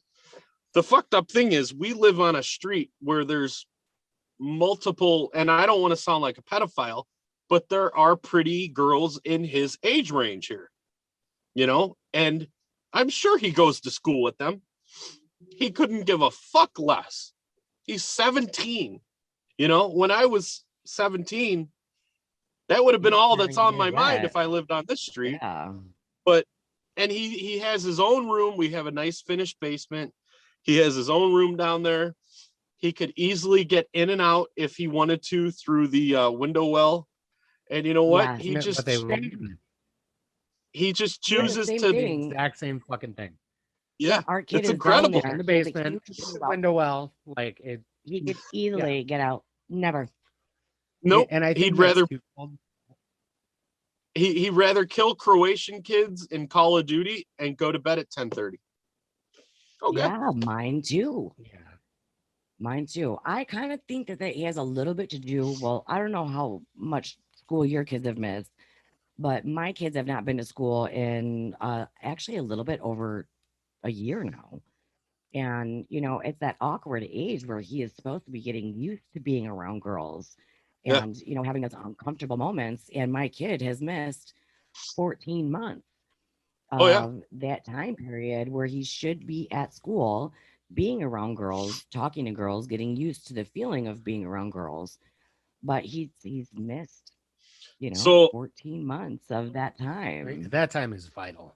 our Yeah. daughter Vital. being 8, our daughter being 8, and my younger stepson being 12, they go to school Tuesday and Wednesday for like 4 hours. All these fucking things. Yeah. They go to school Tuesday, But Wednesday it for can't like be 4 close, hours, right? and the 17-year-old goes like 2-3 days a week. Like, what the fuck is that? What? How are you gonna get in fist fights? How are you gonna like Yeah. get to know somebody? And the thing is, the Yeah. My classes kids are all are cut only down. going back as of Monday. I They've think never ours been in are starting to go school for 5 all days in a those row months. next week. Yeah. Yep. Yeah, that's what's happening. And I think it's twofold. One, we've noticed that a lot of like our kids' friends, parents pay no attention. So like there's literally kids that turn on their computer and turn it off, and they haven't been in school for 5 months. They're gonna fail. They're gonna be completely behind. Well, the younger ones don't fail. They don't really fail elementary kids, but Yeah, but I mean things gonna get, that's a slippery slope. it's taking a toll on the kids because, you know, they're isolated. My Kids don't 13-year-old fail. is in his room. Kids don't fail No, this they day and don't. age, though. The curriculum is No. so fucking dumbed down. You know, there's no point. They don't care. They just want to say, okay, It's weird. they breathed during class. They pass. Yeah, well, they're rated and judged off of their passing kids, and Yeah. Well, their that test doesn't happen scores. until But the test scores, late they're like middle on a school, bell high curve, school. depending on where they live. You know, and if the kid fails a fucking class this day and age, 2021, they're gonna claim that it's some sort of fucking derogatory thing against the kid, and the parents are gonna sue. It's like, maybe your kid needs to study. You know, Here's a it's just, trophy. yeah, here's a trophy to everyone. Here's It's a trophy. it's a fucked up world, man. It's sad. I feel bad for these kids. Yeah, it is. I do too, man. I get kind of frustrated with my older boys because I just, like we were talking about earlier, just running the streets and getting in trouble, you know? And I'm like, Yeah. man, you know, as we are at our age, I could run the streets and have the common sense to know how to figure things out and deal with things, you know? Mhm. And they have a better education than I do because I was busy running the streets. But, I worry about them because I'm like, man, are they gonna be all right? And When you know they what else leave, the like, are they difference gonna be able is? to deal with shit? When you were a kid, if you didn't know how something worked, you figured it out. You just had to Now, figure it out. My mom was kids like, have to I'm be busy, told. figure it out. Yeah, kids have to be Yeah, told, well, what the fuck do I do? Kids have to have somebody figure there it to out. guide them. Yeah, I don't know. I guess my kids will be just fine because that's the way all the other kids their ages are. But But it's it's just usually your friends that would guide you. Like there was this kid down the street from me, Johnny, that would nail rats with like he would well, take that's not live mice and guidance. rats and like nail them on 2x4s. Well, that's not guidance. Yeah, but he was The mechanically very fuck? good. You would just have to deal with, like people's That's a personalities. little different than dissecting a frog in science class. Fucked up shit. What He the was fuck guiding kind of you. Can Jehovah's you Witness spin shit it is that? too? God damn. Yeah, No, no, right. no. These are the neighborhood kids, and I would sneak out on my skateboard. Well, yeah, those Oh, kids are fucked fuck. up. That was like Oh my yeah, I got stories for miles about the Jehovah's Witness kids. that was like my A different my time. friend with the Chicks with Dicks magazines. That was not guidance. No, but that's exposure. Well, yeah, you got exposed to killing live animals, and I got exposed to Fucking pornographic chicks Christ. with dicks at 5 years I don't old. know. All I remember is Johnny was extremely into the band Rat. That's why we like So to he kill killed rats rats. with a nail. Well, ironic as it is now, I never really thought about it. But yeah, there's probably not a connection at all. He just liked the band Rat. Really sounds pretty connected Okay. to me. Just Yeah. saying. Well, hey man, how you doing time wise? It's 11. You got to go back in I there. got a 'cause few you more gotta- minutes. Yeah, I got a couple Okay. more All right, minutes. Yeah. All right, All right. Yeah, just give me us a heads up. can I pee real quick? Go ahead. We'll nail Okay, cool. some of Okay, just get up. the Dave questions. Yeah, do it up. Now that I've got a nice little buzz going. Yeah, me too, man. It's rare that the kids aren't around, so I just got to remember I got to hide eggs in the morning. So Yeah. that I'll hide them. stuff. I just won't put them Yeah, out, and I'll it's not tell them that that they're out there. Probably not that hard. Yeah, yeah. If they're just in a pile on the deck, Yeah. we know I had a bad night. But yeah, dude. I think things are going to open up. When I was talking to my guy, Will Cook, who's one of the hosts on the Metalheads podcast, and he does all the like booking for a brewery that usually starts out the Decibel Fest that they're going to have in September, right? Yep. A pretty big metal fest. And they're selling tickets. I think it's like the 20th of September. So now everything opens up, right? We've had all this time to kind of like incubate and, these emotions as musicians, as dads, as fathers, and like the pipe dream kind of open up because we've had the ability to spend more time with the people we care about. And Mhm. also kind of come to like like a foundation of what we want so we don't go through a complete midlife crisis, maybe. Who knows? So you got the band, you got the Monarch, you Yep. got all the time to record in the world outside of, your family obligations. You have a job you've been at for a while. So now touring opens up. And like there's going to be a lot of competition and not a lot of venues, maybe, possibly, depending on what state you're, playing shows in. Yeah. What does that look like from like a work perspective, and like is the family excited about you kind of representing them in that way? Because I know you met your wife kind of in that realm, but I met my 15 wife years, in a but weird. She wasn't a fan of any of this. It was like a random. We met through a mutual friend, and she didn't know who I was or what I played in. And that's kind of why I liked her, because everybody that I had met before that Yeah, everybody that I had met before that was like, "Oh, you're a drummer, you play heavy metal? Cool. Let me show you what it looks like under my panties." I'm like, "Okay."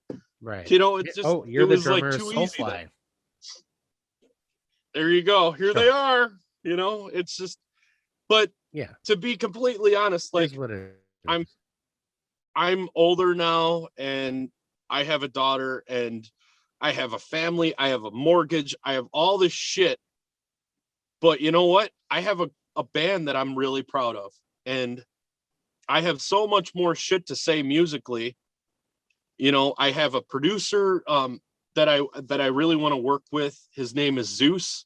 If you're familiar with Zeus, he's I done. am. A Okay, lot so of Zeus especially is during like the new metal thing. Didn't he work with Soulfly?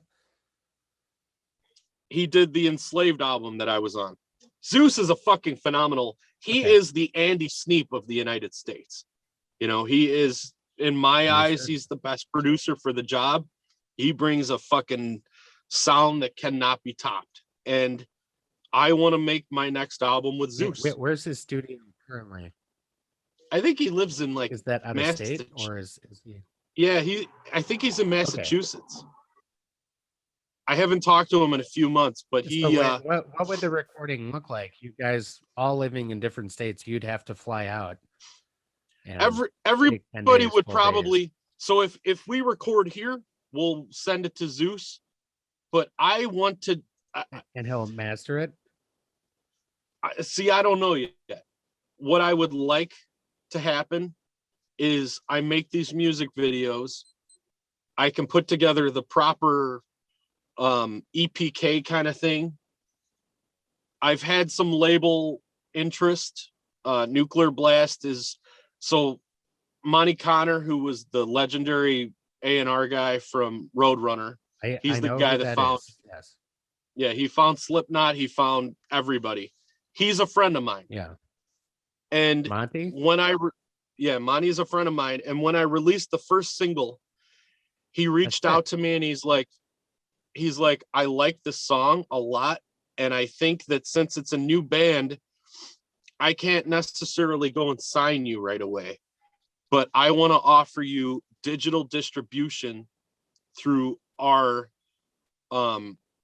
company. Who they started like a subsidiary called Blood Blast. And basically Blood Blast, not working for his original company. I don't know if we can. No, he's at Nuclear Blast now. Okay. He's the guy And he came at from Nuclear Blast.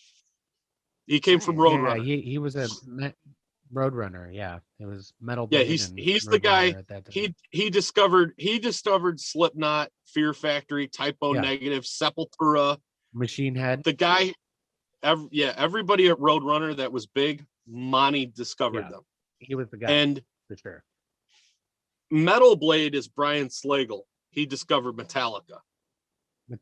So right. Monty, I've basically been very cordial with over the years. He's always put everything to me straight with no, there's no icing on the cake kind of thing. Like, he is cut He's and not dry. fluffing your pillows. Fuck no. He'll tell you if it sucks. And that's what I like about the guy. He's a real straight up motherfucker. He's a great man. He's a great mind. He's a legend, literally. Yeah. I mean, he's created the soundtrack to like the past 20 something years of the shit that I like. So he's doing something right, So and when Roadrunner through Monty, when I joined Soulfly, they told me that they were going to make the record with Zeus. That's as much as I know, but okay. I do from looking at Zeus's Wikipedia and all the different bands, like he works with Rob Zombie. He seems to work with a lot of bands that are associated with Monty Connor. And that to me says something, like these guys are doing quality records for quality bands, and they're making these bands bigger by doing them with the right people. And so Monty and I have been very, very cool. He's been more than helpful to me during this time, and he's kind of given me a direction to follow. He's like, you know, don't do this because this sucks. Do this. And I'm like, okay. Awesome. So in a nutshell, what I would like to do is make these videos, have a proper sort of presentation for labels, and say, here's what we've Prior done to so change. far. Are you Here's gonna what we've involve done. Zeus prior Well, to shopping it, or are you gonna no, kind of? Okay.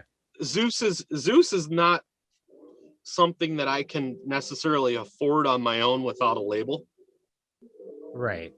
Got it. So I kind of need a label to maybe help me out a little bit with some sort of budget. But I'm not here looking to make money off of album sales. I want to make great records that sound great with Zeus, and I want to be able to get promotion the correct way. That's all. Yeah. You know, if you want to make money in You've already done records, that in your life. make a fucking Like, K-pop you've already album, been there. you know? Yeah. Right. But you're in some very solid metal records. that, Absolutely. you know. Yeah, but it's, I don't see any money from any of those. So, you know, I'm not Yeah, looking for but money like in you this. said, This is I don't even know. this is I think art the to only me. way. Yeah. Well, it's kind of like if you get signed to a label, in a lot of cases, they give you a bunch of boxes of T-shirts and promos.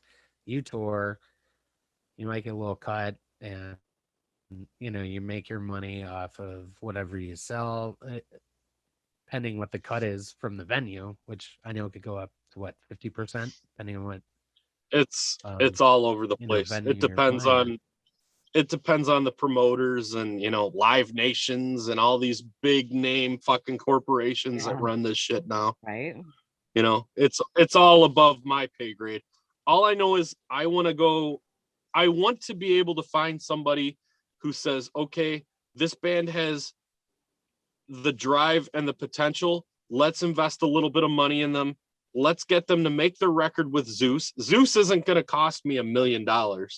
So let's Right. make a great sounding record with this guy who I've worked with before, who does phenomenal fucking work, and let's see what it does. And then, Yeah. you know what? I will take off from the railroad. I will tour. I will play festivals in Europe. That's all I want to do. I don't want fucking do record they sales. give you that flexibility?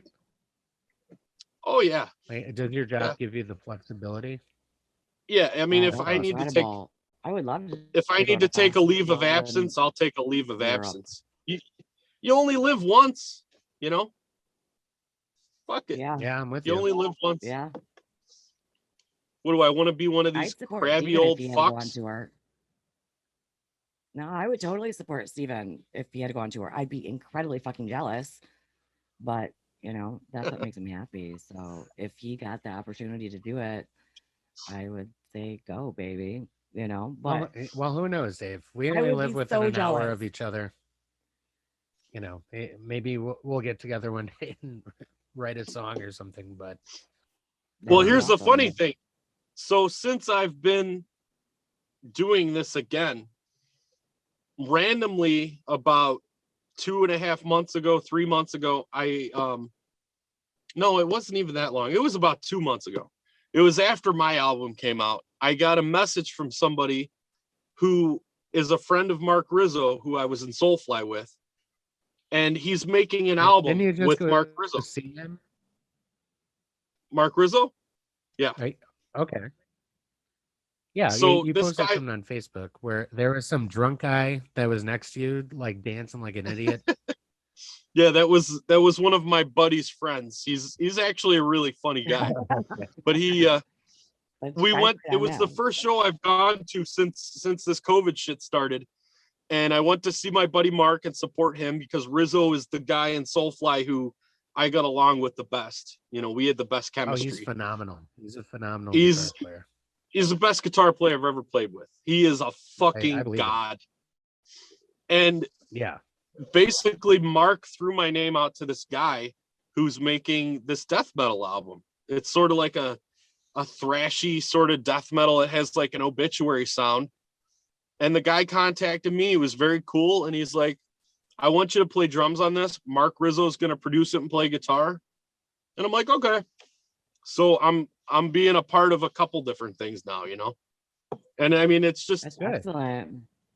it's just the studio thing, but it's cool. You know, it's just something to do, and anything to have my name with something that Mark's involved with, I'll be a part of any day, you know? Yeah, you're kind of a superstar, really. I mean, for being only 37 years old, you've played with a lot of big acts, and I would say that's pretty fucking successful. I mean, I've It's gotten to see a lot of neat shit. pretty I'm very amazing. appreciative of it. There's a couple of stones, Yeah. like personal stones, that I haven't been able to turn over yet, that I want to be able to say, you know what, Yeah. I did this Yeah, with that's something that understandable. I made, and it's not riding somebody else's Yeah. coattail. You know, it's not somebody else's thing. Right. That makes sense. So yeah, it's a lot of hard work running a You're doing fucking good. band, but Yeah, but it's worth it. you know, When you do it sometimes- right, it's worth it. Right. yeah, and you know, we know some people that, you know, have heavy names that are bashful about kind of putting it out there to, you know, get ahead. And dude, you deserve it, you know. And I think it'd be cool, like, let's say, you know, 10 years from now, your daughter's on stage with you singing along to, you know, whatever you put out. Yeah. Yeah. How I think cool would it's that cool. be? You got a name for yourself. You Don't understate that. Or at You- least you standing put the over there work. taking a picture of me saying my dad did it, you know? That's all I need. Yeah, absolutely. Yeah. I don't need the millions of dollars or anything. I've you know, I'm comfortable with the way things are now. I just want to be able to go and make my, like, I have these ideas that are, you know, that I'm not gonna feel fulfilled until they're done. Yeah. I have an album I want to make. I have a fucking cover album I want to make of all covers. You know, it's just, as soon as I get Well, that's this a good out and the thing. world opens up, yeah. Wow. So, what show did you? I think I missed a little bit because I was peeing. But you just went to a show recently. Well, I went it's, to band Soulfly, the guitar player. Was it here in the city or it was in West Chicago. who's doing shows? The West Chicago Social Club. Oh man, it'd be nice to see a show. Yeah. I mean, It's coming soon. yeah, it's been cool. You have that to we've wear a been able mask. to, you know, You wear a mask to it's walk in the alright. door, and then the mask comes off. So nobody in there's oh, wearing so the it's fucking not mask. like, yeah. Yeah, I saw that. We've in done the video. some online shows, which is cool because we had the ability to, you know, pay $5 or $6 or whatever to see them play online, and we have a Down or Crowbar or yeah, we got a really good speaker system down here, so it's, you know, but it's not like, you know, when you see a show live and you can feel the energy of the crowd and the energy of the band, and not even kind The of. low you know, end. I mean, it's cool. No, It's cool. you're not gonna you get know, that but low it's end, that just- kick drum in the chest kind of thing going on. right. I was just gonna say right in the chest. No. Yeah, And I got some Adam audio monitors, so it's pretty tight, but but it's no, it's not the same. it's cool, but you know, it's not the same. I think the reason I wanted to do a couple of them was more to like pay respects to the band and just to help them make a little bit money. You know, even they were Yeah. only doing it for $5 or $10 or whatever. It felt good to Just help keep kind them of afloat, man. contribute to them so that, you know, they could keep going. You know, my Yeah. $10 or $20 or whatever it was, you know, it's helping them. That's what they do for a living. So I can't imagine how hard it's hurting for them. And that's, you know, Yeah, that's the it's shitty rough. thing. Like Monty Connor and I had an email about a month ago where I was talking about walking into Tower Records when I was 17, 18, 19 years old. I would walk in there Monday Nice night work. at Yeah. like 11:50, and at midnight the new releases would come out, midnight on Tuesdays. Yeah. And- Which one did you go to? The one on golf? Yeah, The no, one on no, Golf yeah, Road? the one in Schaumburg, yeah. Yeah, I worked there. I remember when the first Soulfly album came out and he was winning. That was exciting. Like if you had something you're looking forward to, it was, you Uh-oh. had, you're good. The fuck happened here? Low battery. Oh, there we go. No, I don't know. It just cut out. Fucking technology. Yeah. It's There were probably there were our internet albums down here too. It's not. I had to learn about through magazines. And I'm like, oh shit, Yeah, that's Sepultura how it has works. a live album coming out. I'm gonna get it on X date. And I'll never forget September 11th, 2001, Slayer, God Hates Us All, and Dream Theater live in New York came out same day. Yeah. And I got those albums. And what's fucked up about it is when you listen to God Hates Us All, it's literally the soundtrack to what happened 8 hours later. I mean, every single word is like from Payback to fucking just, Jihad. it, That. yeah. That we're talking Well, about? I think Jihad was on the next album. That song was on. Oh, was it? Okay. Yeah, this is But kind of like like my blurry layer. Payback, Yeah, for happened 8 example, hours later. 9/11/01. We're talking about. Yeah. Well, I wasn't sure the God year. God Hates Did Us you All watch came the- out on September 11th of 2001. Oh, And so then it was later. 8 hours so later 8 is o'clock in the when morning. Yeah, the world fucking changed forever, you know? yeah. I remember that. I remember that fucking day. I think everybody in America knows exactly where they were, what they were doing, how it, where they were at that Yeah. moment when they finally realized. Did you ever watch that show, Californication, with Mulder? It wasn't Mulder, but David Duchovny. David Duchovny. Yeah. No. Yeah, it was a show about basically him fucking all of California. He was a book writer. He wrote like a bunch of derogatory novels and stuff. But everything, that he wrote, all the show's episodes were all Slayer songs. So it was like all his books that he wrote were God Hates Us All, and everything was. Oh, no all, shit. Yeah, yeah. It'll make you want to probably have sex because that's all he really does is write and drink and party and have sex. But it's a good The show. creepy thing about the September 11th albums that came out, along with God Hates Us All, Dream Theater released a Live in New York album that day. And the cover, which shit. I really wish that I had this album still because it was pulled from shelves the next day. The cover was the New York skyline on fire. It was like a New Holy York fuck. skyline. I remember It was that. an apple with a New York skyline. It was on fire. And because it was out of bad taste, they pulled it and gave it some cheesy looking cover. And it's like, Oh wow. there's just something about that period in our lives that so many things that were very ironic seem to kind of coexist with it, you know? Yeah. That's when the world, for I me, was- that's when the world changed for the worse. Yeah. Well, I try and look at it objectively, and this last year has been something our kids are going to remember, or is going to be a part of history books for sure. Absolutely. They're gonna tell I would never think, grandkids. that you'd walk around and just have, like people in America all wearing masks, and I miss hugging people. well, I think we're gonna see the mass shit for a while. Like, honestly, from things that I've I heard, agree. you'll walk into grocery stores and guess what? They'll just be like mandatory wear a fucking mask for who knows, maybe the next 5 years.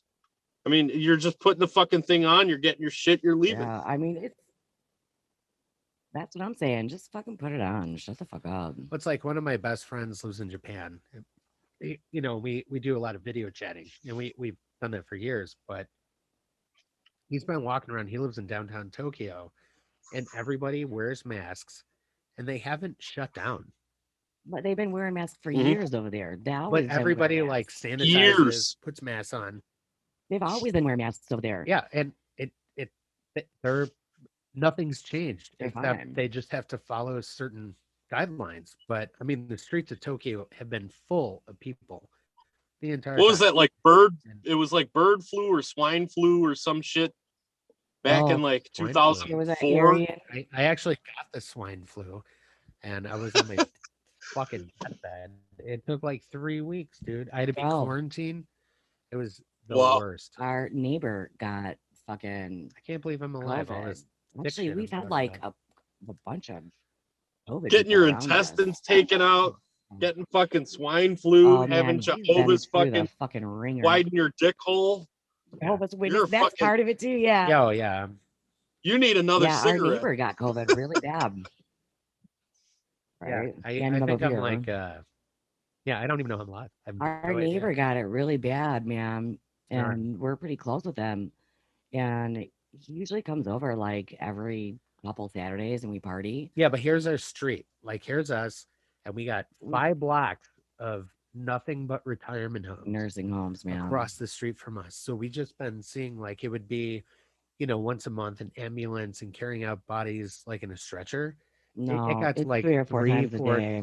5 times a day. Like just constant fucking Wow. ambulance lights. Yeah, you can see it from our picture window in our living And room then the and our entire kitchen. family next to us, like it's a 2-story operation, and They all got it one by everybody. So one. we're just like closing the windows, like what the fuck, man? Yeah, and he got it You know? really bad. And he's Yeah, he got he's the only the COVID pneumonia. yeah, He was he's like only in the ER. he's only 50, but he's a healthy 50.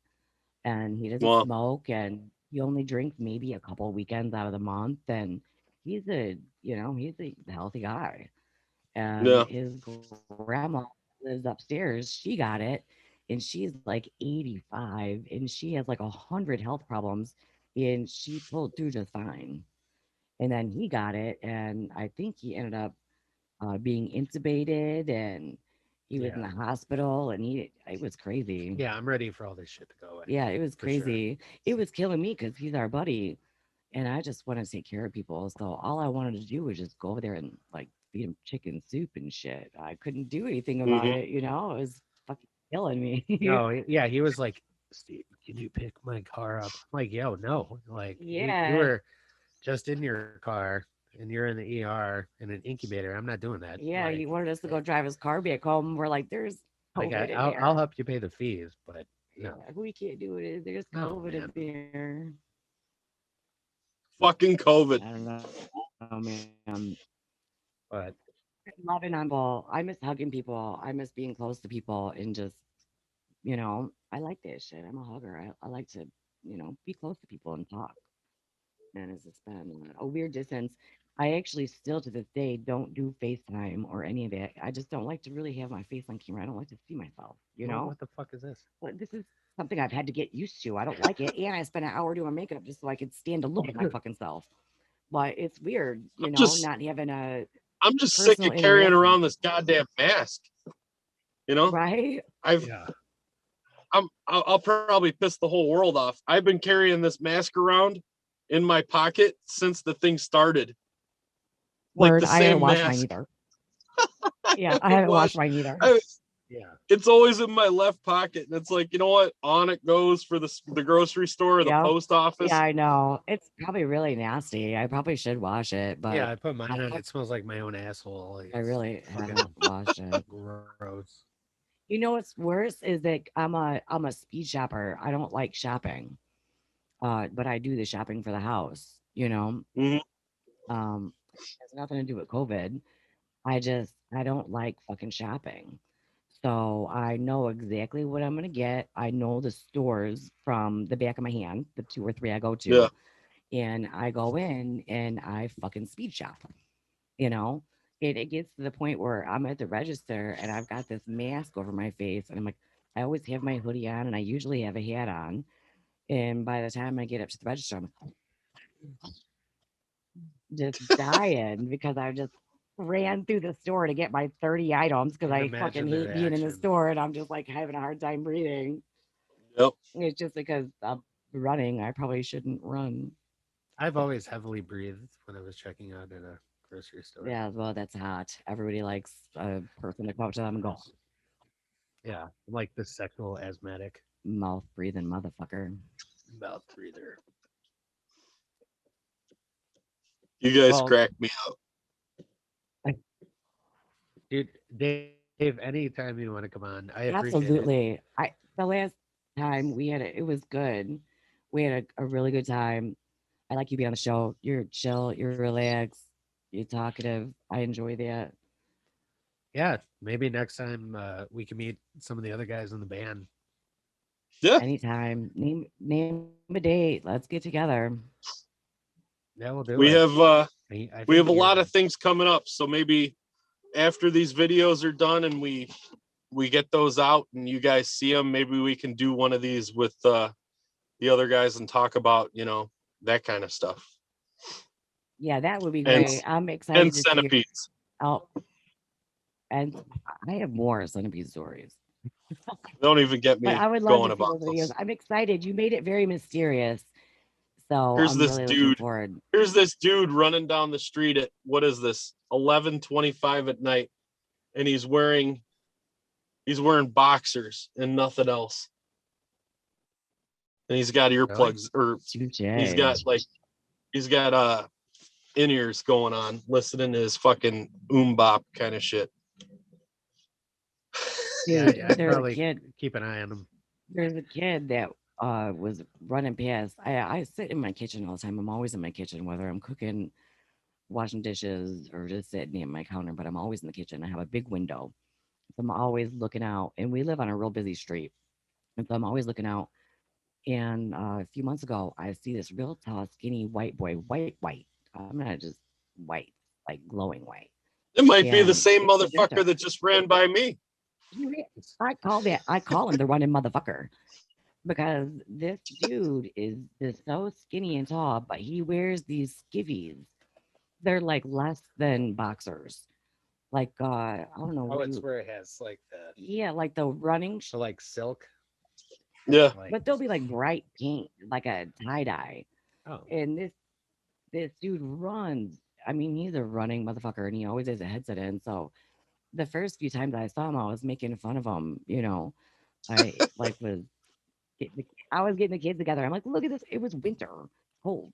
I'm like, look at this motherfucker, and I would always see him running back and forth and just kind of teasing him. And then the last time I saw him, he had like his hand up, and I realized he had like probably like a, I don't know, mental disability or some type of oh, this just got bad. disability. I felt so bad because like 3 or 4 times this dude ran by my house and I would just stand at the window and laugh at him. What an asshole. Yeah, I know. I felt so bad. What And an No then I asshole. comment. realized that oh, I felt so bad. So then our neighbor who just got over COVID, he finally came over the other day and we were talking about passerbys. We both live on the same busy street. So we are both talking about, passerbys and he's like, did you see that motherfucker, the white motherfucker in those little skivvies running up the street? And I said, dude, something's wrong with him. And he's like, I know. He's like, I've been laughing at him for months. He's like, and I saw that he had something up with his arm. He's like, and I felt so bad. I'm like, oh my God, I was carrying that weight all by myself. I'm so happy you That's fucking admitted to terrible. that. But he Horrible. runs in the winter naked in like a skivvy. Like, I don't even. I've never even heard that word. But skivvy? Is that not a word? do you remember in were you in District 211 high school? Yeah. Elk Grove. No, Yeah. 214, I think, or some shit. Well, Yeah. But you had to do like volunteer work senior year. Yeah. Like I don't know. We had to we had to sign up, and I forgot to sign up, so I got left with whatever nobody wanted to do. So I got I had to do what 3 months at the Marklund adult home, Hmm. which it was adults with severe. That's a good word. Like they Mental were disability. mental disabilities, and I Like dementia remember, and shit. yeah, or different, Younger than dementia. um, Okay. like more, yeah, No. but I walked in one day. They're like, all right, you got to take care of the, and there was like beanbag chairs and a TV, and everyone was watching like a Disney movie. And I went to the bathroom and I came in, and there was aggressive fucking happening between like a dude and a girl. And like How do you break that up? It's like, oh there God. there was like farmer Let strife, me know when you're you done. know. No, I had to like pull him off, but he was very rigid, like a bunch of 2x4s, and the faces that the female was making were disparaging. Probably painful. I couldn't tell. I couldn't tell. I mean, it seemed like they may have been enjoying themselves, or one or two of them may have. One may have, one may But they not. left me alone. You know what I saw when I was a kid? It was Two, terrible. How to wreck a Disney movie. yeah, well, Jesus, well, you were luckily old enough. Did you ever see Fucking A, two that'll do it. dude dogs fuck? Yeah, yeah. Two boy dogs fucking. No. I had a gay dog. Yeah, I had a Ah, gay dog when I was a kid. I was probably about wait, is it more aggressive or less maybe eight, aggressive? maybe 8 or 9. No, they liked each other, and it was my dog, uh, or our house dog with the people I lived with. And then like 2 doors down, they had a dog that was like similar in size, but we could not let these dogs off the chain. Like if they got out of the door, they ran to each other immediately, and they were gay dogs. They liked each other. You know? Well, obviously it was anal. I mean, what Oh, else could you do? A dog's not gonna cool. suck another dog's dick. Dude, how would a dog suck a dick? But Fuck. that's what I'm saying. Female If you just questioned anal, or of course it's male? anal. How else would it be? Well, I mean, that's cool. Yeah, they liked each other, man. I Those just, dogs loved each I other. don't know. I just think the teeth Well, and other kids in the neighborhood, regardless of geez, sexuality would other be. kids in the I've neighborhood, never seen dogs give blowjobs, regardless like, of. duh, that's where it is at. You question anal. I said, yes, of course, anal. Dogs don't But give blowjobs. dogs are traditionally very good lickers. Oh, peanut butter liquors. I had a buddy, Scott I know, Guglielmino. I knew this story was gonna go there. Yeah, Don't please. not Scott Guglielmino, but yeah, he would brag about Edit. Is this a just peanut putting a butter bunch of. story? It's a peanut butter story. I didn't know that was Oh, a thing Jesus until Christ. recently. Yeah. Well, I mean, he seemed to like it. The dog? Well, he would tell us about it, not the dog. No, the dog was probably very disappointed at the end of the peanut butter. Oh, I doubt it. And he got a lot of Jesus peanut fucking butter, Christ. especially if it was extra crunchy. Here Oh, I like am the dog feeling would have bad to. about here I am feeling bad about consuming more carbs than I wanted to. God damn. And this fancy ass dog is picking the nuts out of his teeth. Extra crunchy this time, I see. I don't take nuts out of his teeth. Just, of course they don't. As They a also don't give as a blowjobs. Jehovah, were you one of these guys that walked around and knocked on doors? Yes. I had to, and right around that time, that first Coming to America movie came out, and my last name Oh, is McDowell, and I was Chubby Joe's misfit. Holy fuck.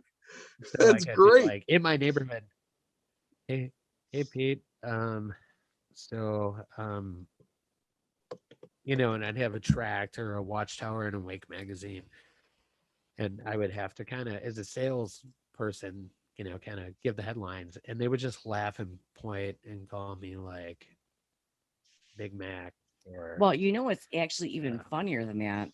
is well, that everything is funnier well, than that. I just watched it yesterday. Again, it's one of my favorite movies. But toward the end, when the king comes back to get the prince, at that time, Lisa's father had found out that he was a prince.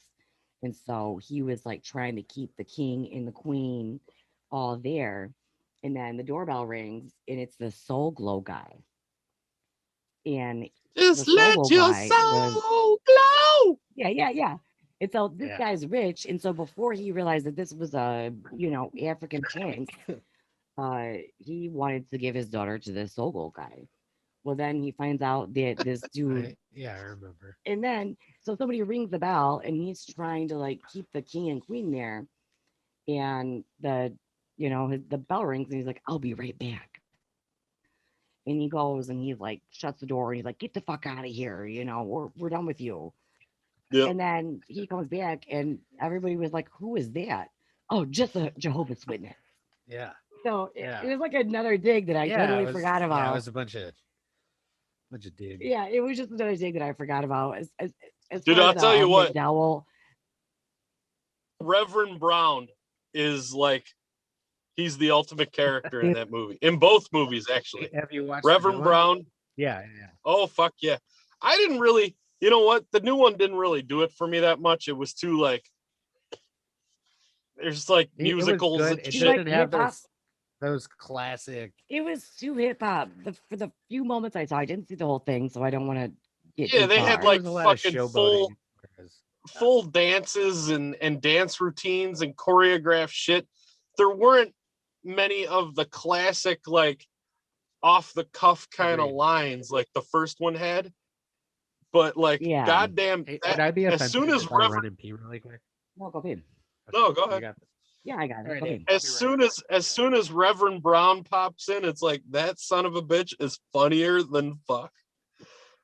I Yeah, love the didn't watch Lord. it because that was I just watched the first one. Actually, Steven had a friend over last week or whatever, and they wanted to watch it, but I was cooking for everybody. So I'm like, well, you guys go ahead, I'll just watch another time. But in Mhm. between like oven checks, I came in and peeked in, and they were doing like I guess remember the opening African dance when they were like Yeah. walking the first girl down the aisle where she was like woof, woof, woof, like barking and like Mhm. hopping on a leg and shit. It seemed like more original. And when I walked in on that scene, it was like super hip hop and just didn't seem like original to like the native culture, I guess, Yeah, the way that they made it it was sound just, last time. there was a lot of, it felt the second one to me felt like a lot of shit was forced. Yeah. I mean, I only saw a couple minutes of it. I'm still gonna watch it because, you know, the original is one of my Yes. favorite movies of all time. You have like a couple of movies where when you're sick or you're tired and you just kind of want to zone out to something that you're comfortable with.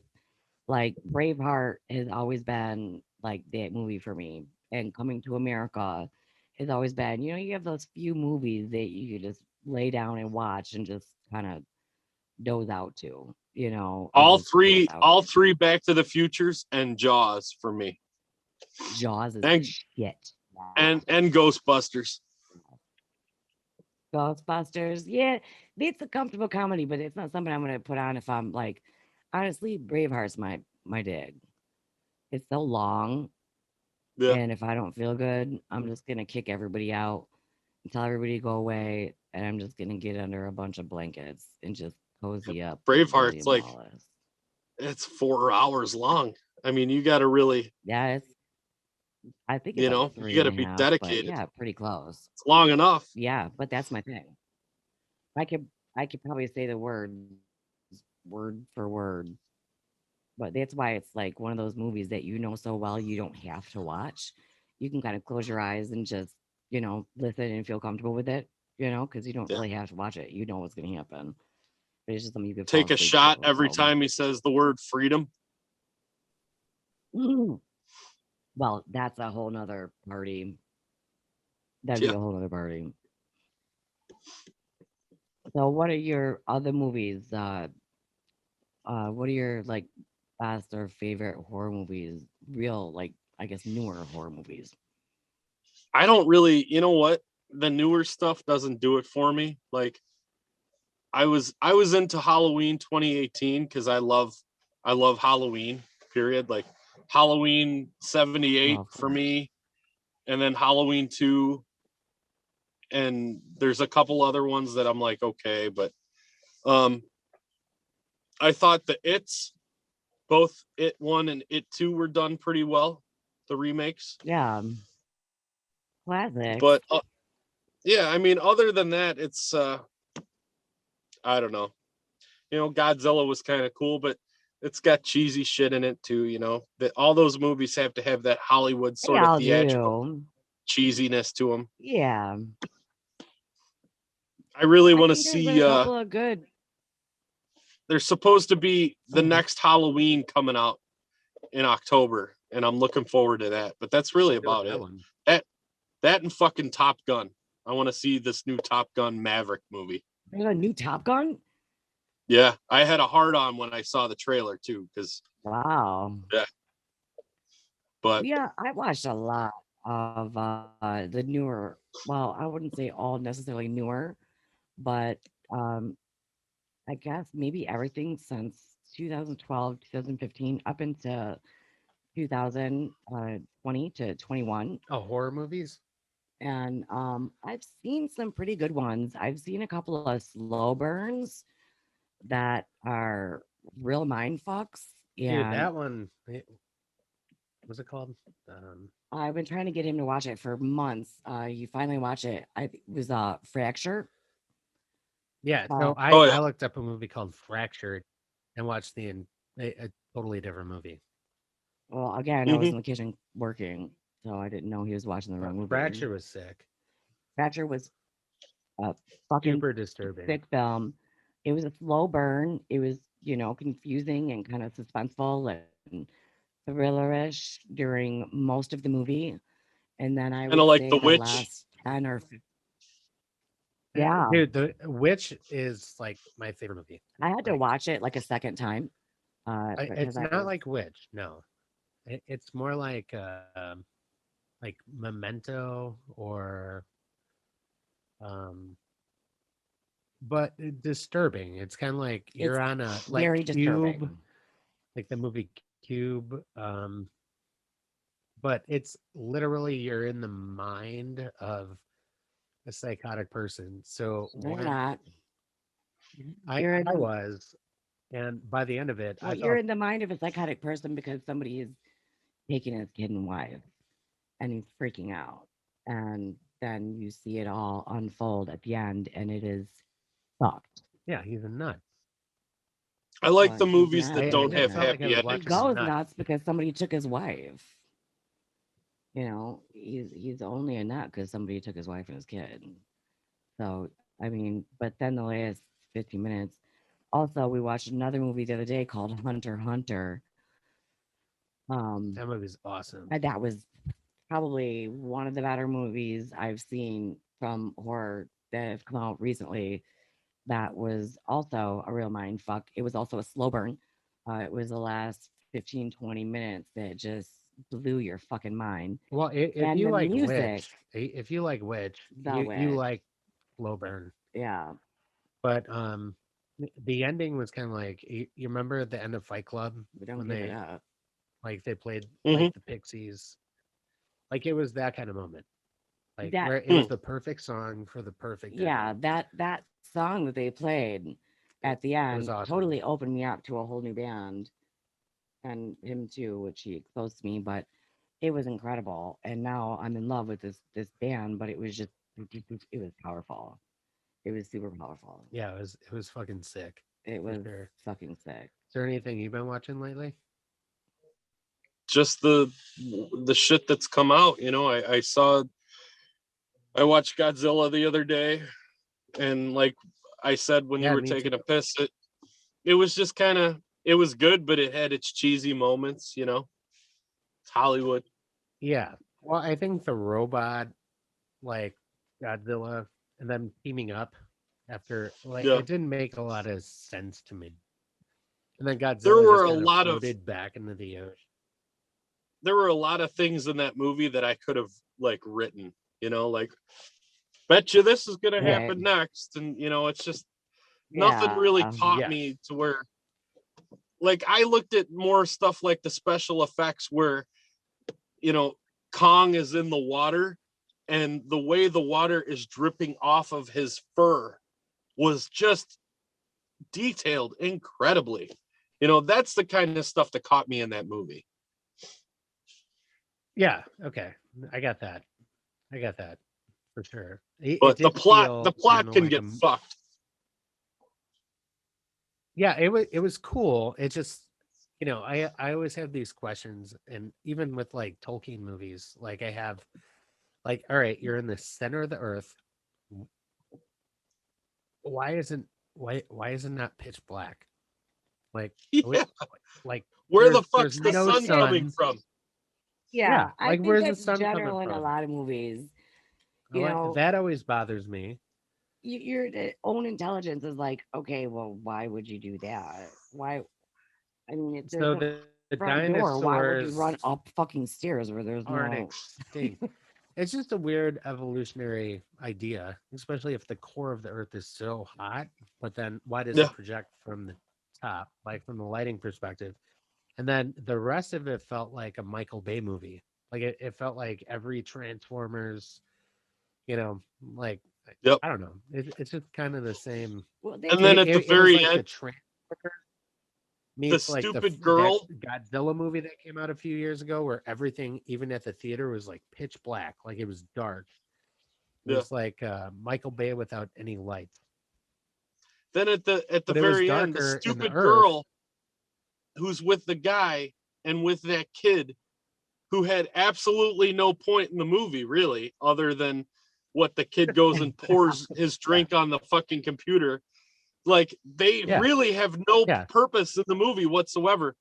She pops out of this building wherever the fuck they're at. And she's like, Dad, I'm in Japan. And her dad just happens to be outside the door of the place. Like, give me a Here goddamn I break. am. Yeah. I mean, okay, whatever. It's Hollywood. But Who the gives a original fuck? movies were completely ridiculous. So, I don't know if maybe it was like a tribute to making no sense.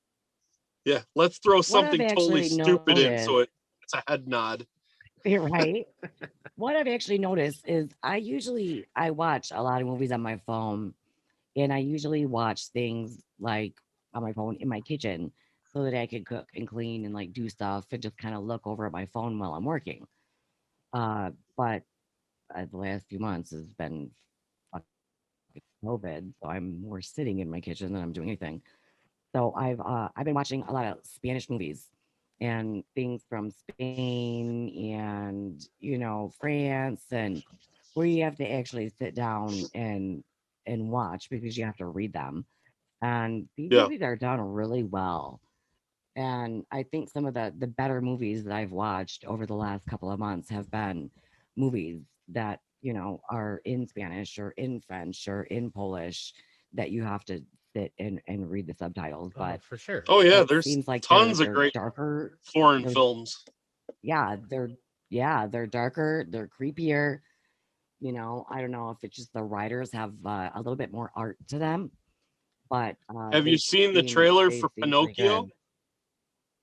No, I have not. Oh, they're So doing a dark Pinocchio, version. well, Pinocchio is out now, and I guess from I watched the trailer. The trailer looks absolutely incredible. It's done, I believe it's all in Italian, and there's subtitles, and it is just incredible looking. And I That's what wouldn't I found necessarily call it lately.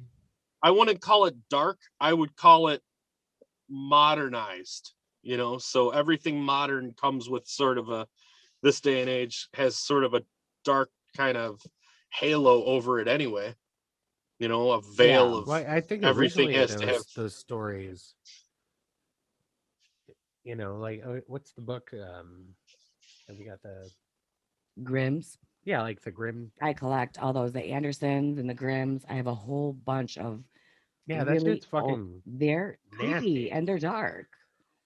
If you think about it, one of the most common uh sing-alongs or something that you would sing to your child when they're a baby is Rockabye Baby. I mean, first of Hmm. all, what mom leaves your kid in a cradle swinging from a tree in the middle of a storm and the baby's out there all alone and then the branch breaks and the baby's fucking on the ground in the rain? I mean, that's dark. They make it sound nice, but I'm a collector Yeah. of Grimm's fairy tales and the Anderson fairy tales and those old books. Even the pictures are creepy. We actually sit down and read the stories and read the fairy tales. They're They're dark. pretty fucking dark. Like Peter Did Pan's you guys super did gross. you They guys see Gretel and Hansel? Yes, I did. I Yeah, actually just watched it again the other day. I watched it with him the first time. I think I passed out. yeah. But I Movie's watched it again fucking the other day. brutal. No, that yeah, Yeah, but it that's an was excellent good. example It for was sure. good. But they're really like that, even in the original stories, the old books with All like of them, the Yeah. hard book like covers and like Robin Hood or what's the name? Little Red. Little Red Riding Hood, who gets like raped by a Yeah. dog, and Yeah, right by a dog. Yeah. I mean, there's That's stuff the that thing. I mean, that's I not love normal. movies that don't have a happy ending. You know, I Yeah, want you to be thinking I to actually yourself, really like what the fuck? Have you watched any of those Japanese horror movies like Imprint or like The Audition? What's that director's name? It's like subtle psychosis with extreme torture kind of stuff. No. where's my phone? Oh, did I take it upstairs? You may have. What Yeah, was it? I'll I wanted to find that if you want, I'll Fracture send you some movie. links. Fracture was really good. It was so good. I tried to get Steven to watch it for like a few months, and he just wasn't getting turned on by it. And then finally, No, it I was was like, you just were fucking watching watch like it. 5 movies a day, Yeah. and you just kept like All right. it was just too much.